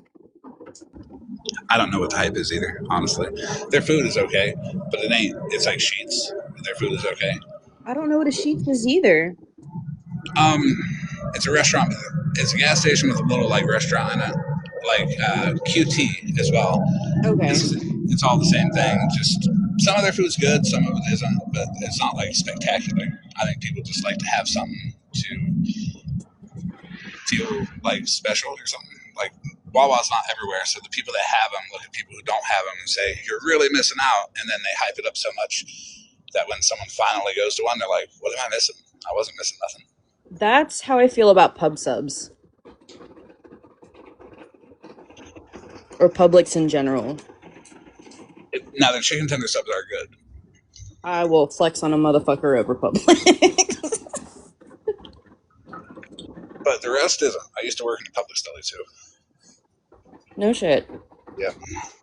Um, the hiring process was, "Hey, can you take shit from people?" And I'm like, "Yeah." They're like, "To the deli you go."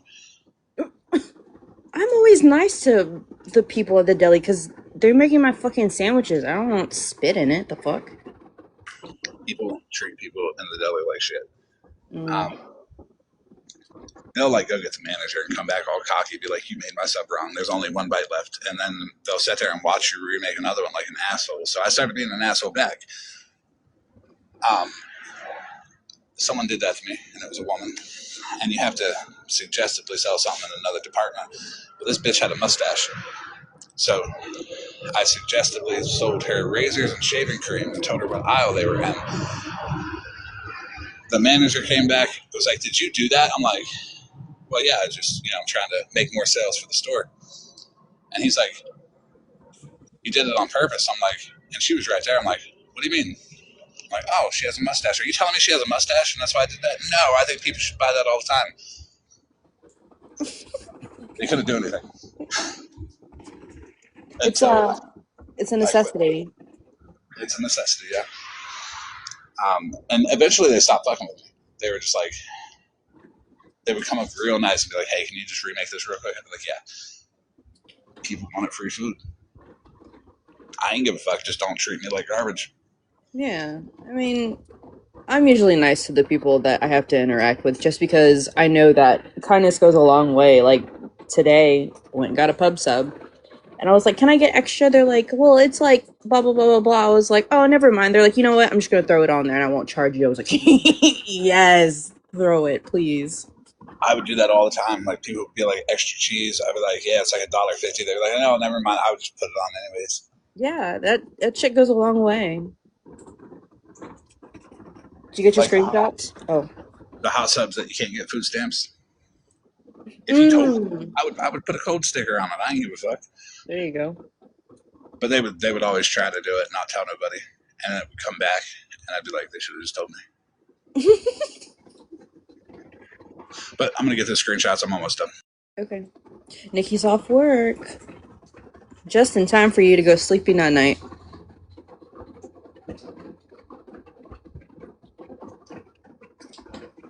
I just wanted to let everybody know that today is Nikki's birthday. So if you guys want to wish her a happy birthday in the chat, happy birthday, Nikki. As a birthday surprise to Nikki, we are going to do the most offensive thing I think I've ever done. Do I need to get down? No. Okay. Mainly because I need somebody to blame for it, and when they come at me for it, I'm going to be like, trouble is up there, go yell at her. Oh yeah, that's fine. Go ahead. You have my full permission. I appreciate it. So, I want to point out why I'm shitting on tattoos and Cadillac's mother and not Santa Claus's father. By comparing the Google search results for Santa Claus and her father. So we have Santa Claus here. It says Amy Grasso has maintained a connection to the local music education community and her father's legacy at Newton High School. Her contributions are observed in the following ways. Music education teacher, a career. Amy Grasso pursued a career in music as a music educator. The decision aligns with the family background and music instruction established by her father.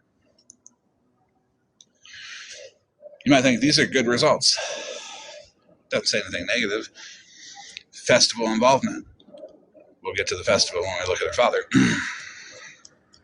She attends the annual festival, the annual Joseph P. Grasso Marching Band Festival. Her presence at the event helps provide a link to the program's founder for current participants and the community. Community connection.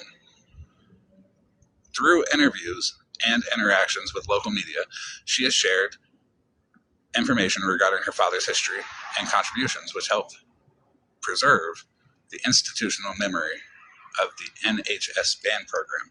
So she's pretty much doxing her father to the newspapers. I get her behavior now. She's doxing me. She thinks I'm her daddy. I'm glad she sees me in such high regard. It's a good thing you're muted, Trouble, because I know you laughed at that. I'm fucking done. I fucking can't. A regional influence. Beyond NHS, she has held positions as a band director at other area schools, such as whatever high school, where she led her own music program. Her primary impact involves the continuation of family involvement in area music education and supporting the recognition of her father through local events and his event. That is Scammy Claus's bio on Google. Now let's look at her father's. Grasso Festival honors its namesake. It was the 25th annual Joseph P. Grasso Festival, and two Grasso's children, Amy and Mark, attended the event. Honoring a legacy, Joseph Grasso was a premier and respected band director who led the NHS band program for decades. Starting in the late 60s, the festival was created in his honor to recognize a man who inspired countless students, staff, and community members. Now that's a big contrast from Scammy Claus's. Scammy Claus just said she did what her dad did. She followed in the same career path. In a nice way, it said she couldn't live up to him. Fundraising. The event is the largest annual fundraiser for the entire NHS Marching Band and Color Guard program, with proceeds supporting its operations and activities. So even while he is not here, he is doing more for the music program than Scammy Claus ever did while being a band director and employed by that. That's wild. The event brings the community together to celebrate music, education, and performing arts, continuing Grasso's work of providing life-changing experience for student musicians. Scammy Claus's bio said fuck all about that. It just said she exists and she sends pictures of her father to newspapers.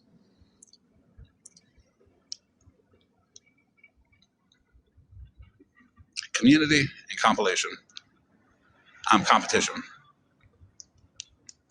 The festival is the annual home show for the Newton High School Marching Band and Color Guard. It hosts competitive performances by numerous visiting high school bands from Connecticut and New York as part of U.S.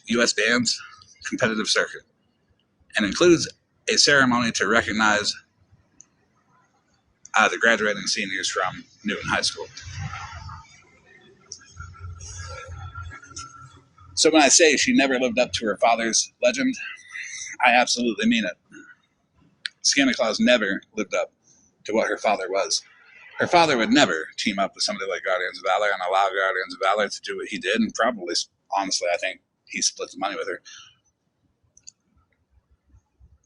It's just what I think. No wonder she's so miserable, right?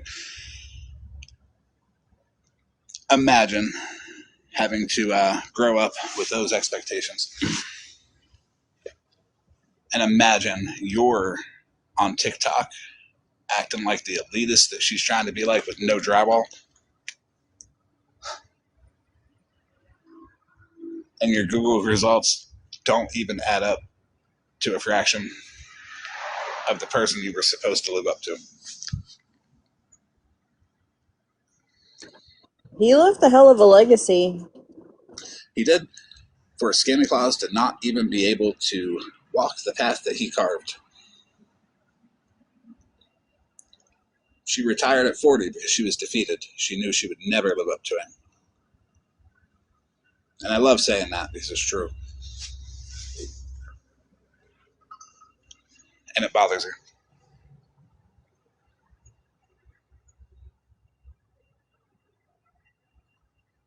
There's only one reason she went live after she brushed her hair and washed it, put a filter on, and staged a whole living space to prove that she had drywall, while not having the camera down enough because we could see that she didn't on the ceiling,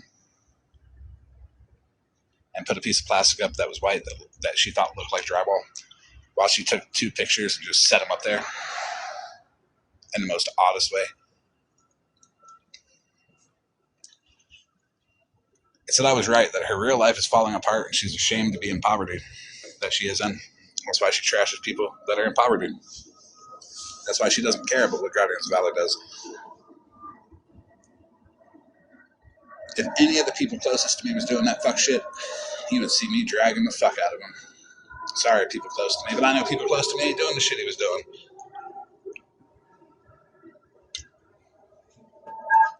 When do you get those? Have you gotten the funds yet?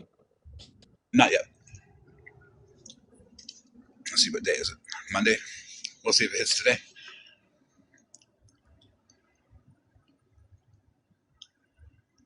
Should hit today or tomorrow. It was Thanksgiving weekend too, I think. I don't pay attention to my bank account. Unlike Scammy Claus, when she has to cancel her auto delivery for her oil because she can't afford it. But she's so elite.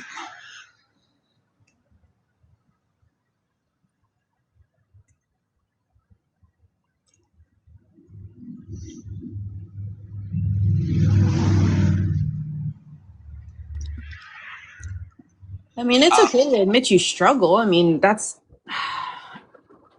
she'd have a lot more respect if she just was a little bit humble about things. You'd have more character. Yeah, I agree. Your mistakes and your struggles form your character. If you accept that you are able to make mistakes, you grow from those mistakes, and that builds your character. That builds who you are. At least you're honest about who you are. People respect that.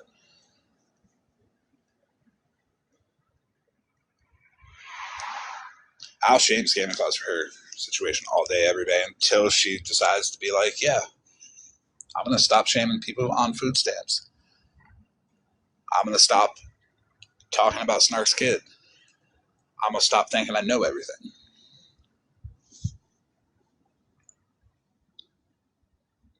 I forgot who said it, but it was regarding Snark's child. Snark said that her granddaughter was very specific about what kind of food she is willing to eat. And I forgot who said it, but somebody said, "Why don't you just tell the child no?" Okay, so that is solved. That was Judge Truth that said that, but she educated herself after she said it. and she Okay. feels like a dick for saying it. Okay, that's fair. That's fair. I retract my statement. Yeah, well, it had to come out. But yeah, she told me specifically that she did not know about food sensory issues, but now she does know, and she feels like a dick for saying it. Um, and it was in the moment, and that's fucking accountability. Like, Yeah, I agree. It was a done deal. It was just one of those things that bothered me. But knowing that she said, she had her "oh, I fucked up" moment and educated herself on it, then it's a DED issue. right. But it's good. It's a good example to show people too that hey, you could be wrong in the moment and admit to it and be like, I looked that shit up and I learned something about it. That's what it's about. Uh, that seems to be like one of the hardest things I think for anybody, regardless of the caliber of a person you are, is in that moment whenever you're being corrected, is swallowing that defensive posture and going, you know what, I messed up, I didn't know anything about that, I wasn't educated, or just anything of the sort, and just admitting you're wrong. But I feel like if people would do that a little bit more, a lot of the beef all the way around would stop. But that's just me.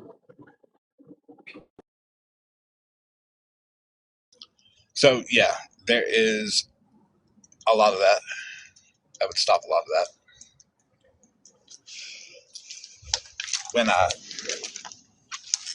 it was nice to hear though. It was because when people are willing to be like, yeah, I was wrong. I learned.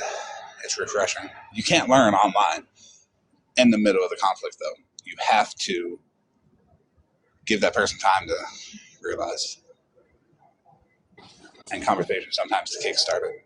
Right, and be able to take the criticism too. I forgot who it was that I had a conversation with. You were there. It was regarding the Asian comment, and me and her actually had a good conversation, and it was a DED issue right then and there. So, Yep. And like, I still think truth and snark should talk to settle that. But it was nice seeing. A lot of people do it, but a lot of people like Scamming Clubs will never, ever admit they're wrong. and that's sad because at that point she's just a boomer. With massive insecurities. I mean, yeah. I mean, I'd be insecure too if I was a failure. You know who else never admits they're wrong? I'll let you say it. Dora. Oh, I wasn't going to say that one, but yeah, that too. Um, I can't say a lot about the Dora situation that I said I was going to put out, and that is because, well, I don't want to fuck anything up. Right. It'll come out when it comes out. I will say I talked to several people, several organizations, and 2 different state police offices. And things are not looking good for Dora. Sorry, Dora. Wait, what? Okay, never mind. I'll just wait for the show to come out. I can say some of it. I was looking Dora up, as people should, and I stumbled across what I suspected to be identity theft, and it was. Oh, really now? Yes.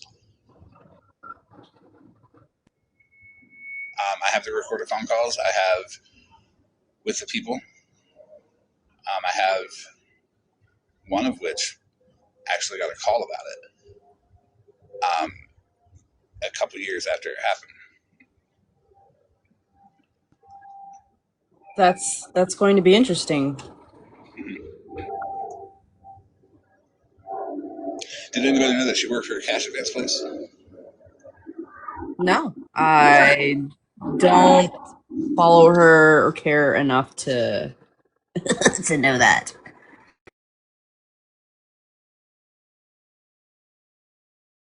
But I'm here for the tea.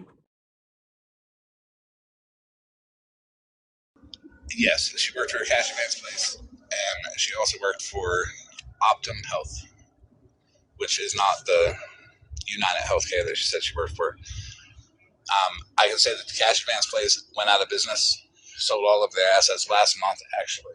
So I had to get a hold of the funding company that was funding them, and they are taking care of it. They are taking it very seriously, and so is Optum Health. That's good. Side note for anybody in here that ever like cuts their finger and gets blood on anything, hydrogen peroxide or spit. You're welcome. Let me get a clip of the phone call real quick. Hold on.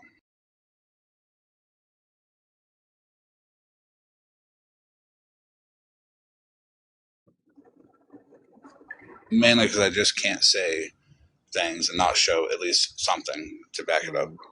I did not hear that she was a private detective. I never heard that. I did. She is not. Oh, okay. Queen Witch, what do you mean? Send you pics of what? Mush, I'm talking about how to get it out of things. Like if you had gotten a cut on your finger and you wiped the BLOOD on your shirt, you spit on it. Or you use hydrogen peroxide. And it takes it right out. Because spit has enzymes in it that will break down your blood. I'll play the beginning of this one just to Okay. show that a call was made. Okay. Thank you for calling Optum Financial. Para español, oprima número 9. I didn't just call and get the recording of that. There's another piece I'm going to play too. 1 second.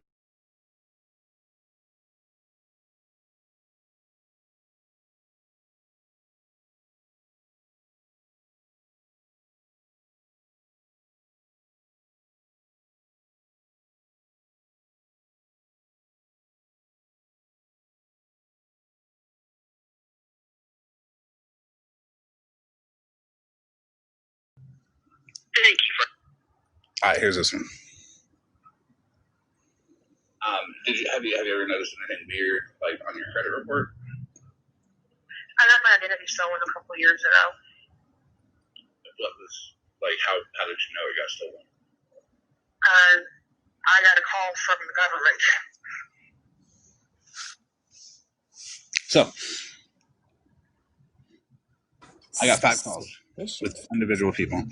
A call with the cash advance company and a call with Optum Health, as well as 2 calls with 2 different state police departments, one in South Carolina, one in Kentucky. We're going to see how that plays out. I am here for it.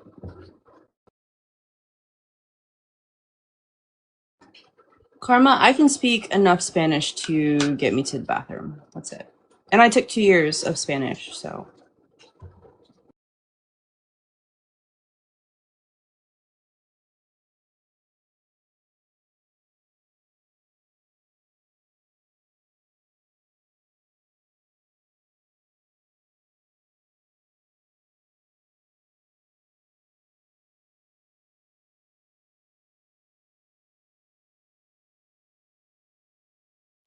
Florida man, if you're talking, I can't hear you. No, I'm looking for another part of the call where Okay. that I can play without giving too much information away about who it is. You know what I mean? Yeah.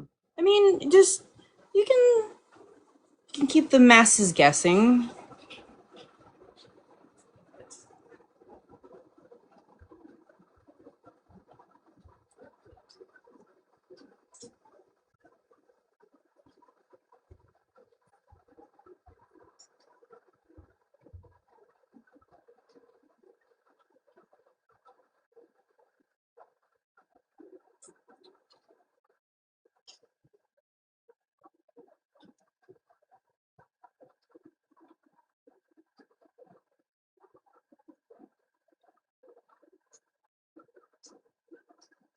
Yeah, I'll keep some of the public guessing. I'll play a piece of it tomorrow. That'll give me more time to find a suitable piece of it that's a little bit longer to give more context to it. But yeah, watch your shit around Dora. Don't give Dora any of your private information. Don't fall for her bullshit. I think some people are a little late on that memo. Yes, some people are. Bernadette for sure. Dora called Bernadette's probation and had them go out there And I feel like she's holding that over Bernadette. Is Bernie back on? I've seen an account with her, but I haven't really seen her active. For some reason, Dora's keeping her off of the internet somehow. Oh. And I personally believe it's because she's holding her probation over her. Oh.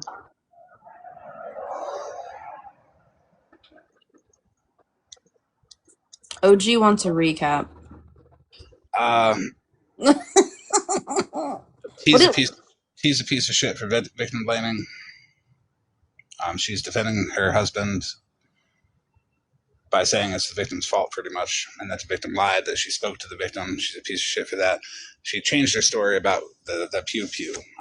At first she said it was just in the car, in the truck, and he got charged with it. Now she's saying that he pulled it on her. She said he's only guilty of the kidnapping, but that was after admitting that he pulled a pew pew on somebody to kidnap them, and that would also put him guilty of the assault with a deadly weapon as well. He took a plea deal. We're requesting all the information from the courthouse and the state for his prison stay. So if he did anything in prison, we'll know that too. Nobody would have ever went this far if she didn't get online and say it was the victim's fault. She should really just stop. Because it's not the victim's fault. Santa Claus is a piece of shit. If you Google her achievements versus her father, you'll see exactly why I say she doesn't live up to her father's legacy. It's a very big contrast between the two. Dora is in this big ass identity theft thing from the two jobs that she worked at, Optum Health and Cash Place. That's pretty much the recap. I hope that doesn't fall back on Mama J. I don't know. You know, I'm sure that's being taken care of by other people.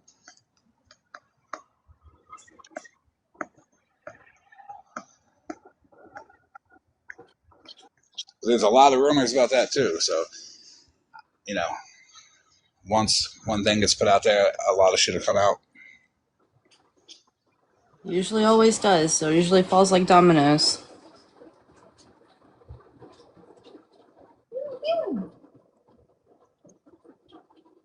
Oh yeah, and it came out. T spilled that it was a minor that her husband did that to. 15 years old. That's an important detail that I don't like to think about. Nope, not at all.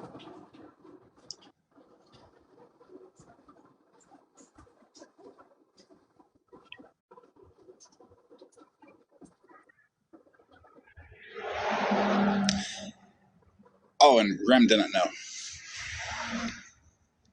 There's that too. Because T tried to say in Broken Crayons that Rem knew. Rem did not know. If you rewatch what she said in Broken Crayons, you'll see I took a box and said what I thought about it. And when Broken Crayon first said, "Hey, Florida man," you'll hear the sigh. That makes me feel good. I'm going to be clipping that part. I was gonna say that somebody probably has the clip. Yeah, if you've got the clip of when Broken Crayon said, "Hey, Florida man," and then T sighing directly after that, if you could come up here and play it. Let me see if I can find it. Hold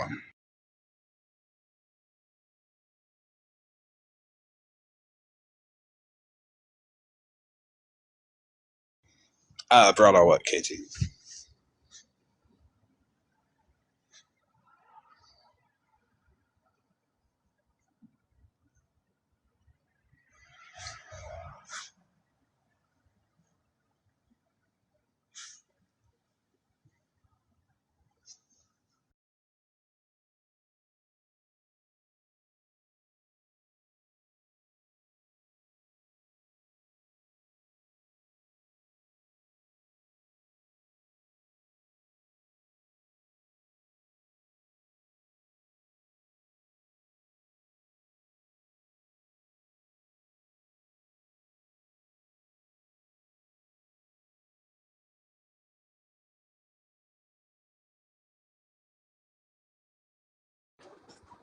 Yes, smiles for days. You did hear correctly.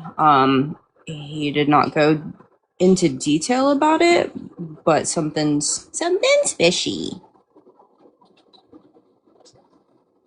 Stop it. Yes, you heard me correctly. Nobody.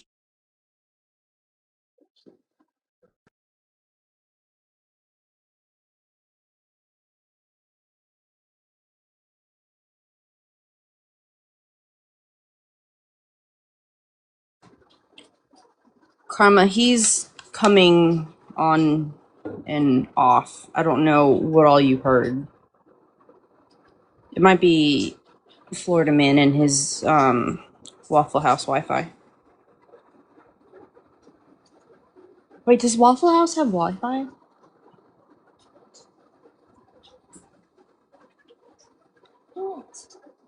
What do you want from me?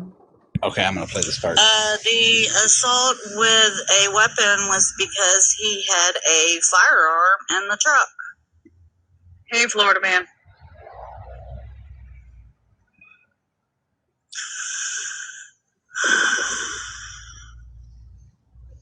Did you hear it? Yo, that. I would say yes. That was a heavy ass sigh. That was a heavy ass sigh. Let's play it one more time. Had a firearm in the truck. Hey, Florida Man.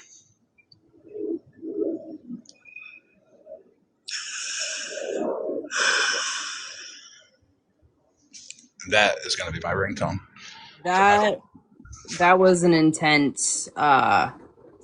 Yeah, that was intense.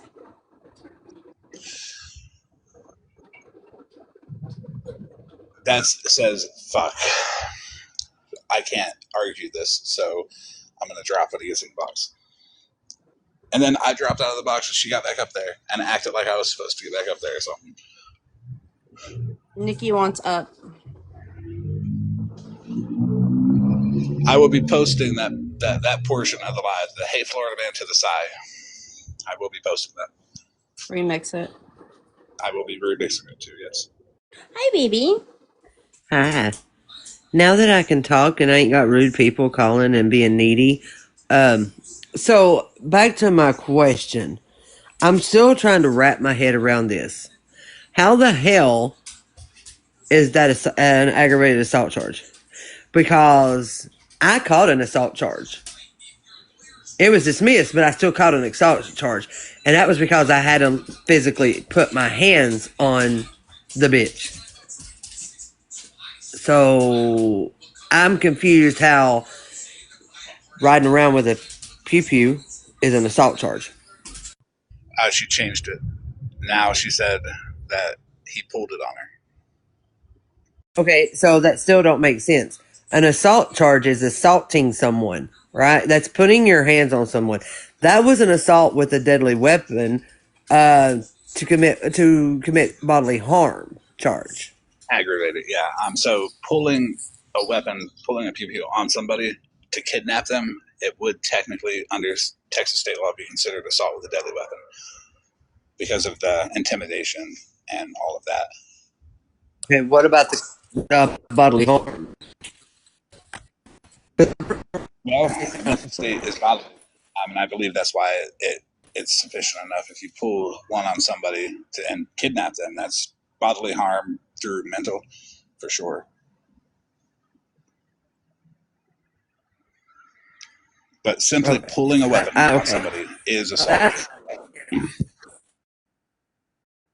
But that's not what she said. She said he just had it in his truck. That makes She sense. changed her story quickly.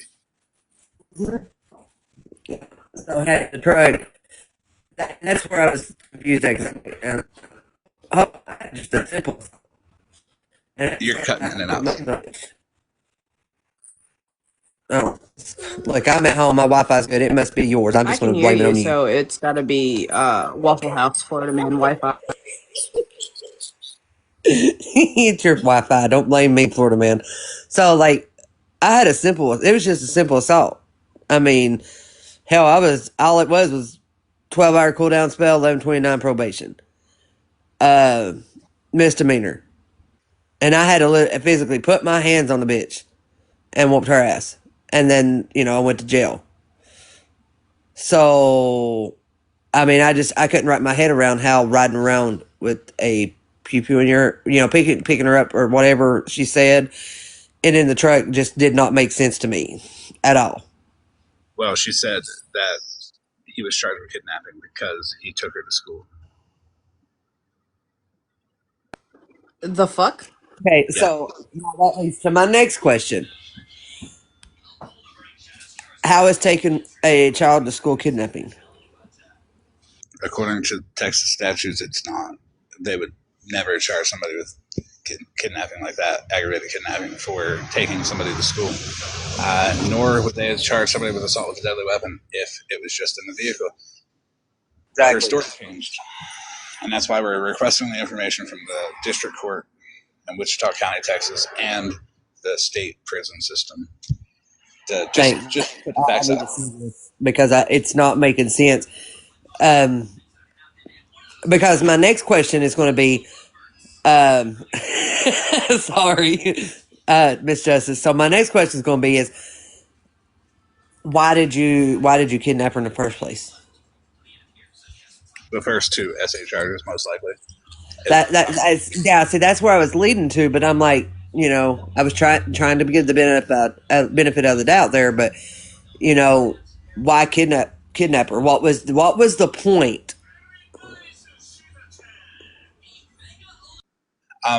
To the question on there from Retta, they will redact anything that has to do with a minor. The victim in no circumstance should ever be contacted by any of us on this app. This is not to re-traumatize the victim. It is to warn people of T's husband's continued behavior. The violent threats and the threats of SA from somebody who's convicted of killing. I'm gonna hop down to the comments. I gotta do some dishes, but thank you for having me up. Yeah, I appreciate you. Okay, I just got another question. Then I'm gonna hop back down. Um, That's my question. I'm going to end because it's almost midnight. the next question I have is, why did T feel the need to contact the victim? What was the That's purpose of contacting that victim? to get on TikTok and tell everybody that she thinks she lied, which is bullshit. I agree. I don't agree with the victim shaming, the blaming, any of that shit. That's not okay at all. And I'm not saying that he was, I'm not saying he did it. I'm not saying he didn't do it. I'm just saying what I've read. And regardless, you shouldn't victim blame the victim at all. Would you take a plea deal for 9 years in state prison? Absolutely not. If I was innocent, see, that's what's got me fucked up too. If you're innocent, why are you why are you copping out to a plea deal? That is the quickest. Absolutely not, because I wouldn't either. Hey, no way, no fucking way. I'm gonna be taking a plea deal. Nothing. If I'm innocent and I know I'm fucking innocent, ain't happening. I'm gonna fight that motherfucker in court. Now, they can make the argument, well, people take plea deals all the time just to not do the hassle. Maybe for 30 days, but not no 9 motherfucking Not years. no 9 fucking years. Hell no. Like I said, I mean, listen, I've been arrested quite a few times. Ain't no fucking way if I'm innocent taking a plea deal or pleading guilty to a damn thing. Right. I ain't taking none. No. And especially 9 fucking years. No. To the account that came in, that's not my kid. So get the right kid next time. Jesus Um, Christ. oh, it's okay. They like me. But anyways, yeah, I'm not taking a 9 year plea deal if I'm innocent. Hell no. I'm not. Absolutely not. There's no way. I, I mean, so and then to until you get the records and get the FOIA back, all that stuff back, and get all of it. I mean, I'm just wondering how he, why did I don't know. There's so many questions right now. You know what I mean? Like Right. why did you plead guilty and take 9 years if you were innocent? Right. And honestly, the biggest point of tonight is don't fucking listen to T. She wasn't there. She wasn't with him when it happened. And she's just trying to defend her public image and his public image because they're tied together because they've been married so long. What she's doing is fucking gross. Victim blaming, saying it ain't no way. That's okay. I'm like you. Everybody, do your own research on it. Yep. Look into it. Research it. I mean, I'm If you sorry, but if you're innocent, you're not taking a 9-year plea deal. I sure the fuck ain't. You have to be a fucking idiot to take that deal.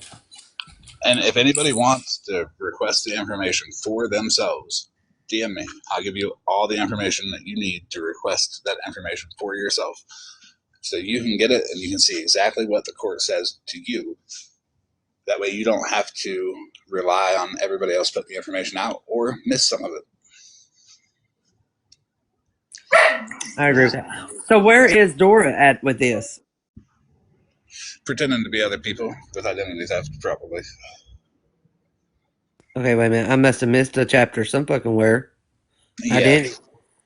I called a bunch of people and their identities were stolen at one point or another, and it all stems back to Dora and the 2 jobs that she had at the cash advance place and Optum Health. But I've already contacted Optum Health and the cash advance place and the Kentucky State Police and the South Carolina State Police, and they're all already on it. I just, don't want to put too much out there. Yeah. Yeah, that's good. Yeah. It's a warning, though, Oh, for your personal fine. information. All right, I'm gonna hop back down. Thank you for. I was just curious about them questions because I didn't get to ask all the questions I wanted to earlier. Yeah. I'm going to end, too, so I just want to end it with Scammy Claus. You're a dirty bitch. I get the fuck off the app. Sorry, you won. Also, let's end it with "You're a fucking dumbass" and "Scam Slam your pizza slayer." Scam Slam is, in fact, Pizza Slayer. Yeah, if you go check my video out, there's proof Yes. that I posted today. Pizza Slayer sent somebody a glitter bomb, and it injured a child. Yep. So that's why Cooter better lay down and go to sleep. Trouble. that's why she's denying being Pizza Slayer. Yeah, she's denying like hell. I posted a video today showing proof again. So, all right, I'm hopping down because I got a dog here acting crazy.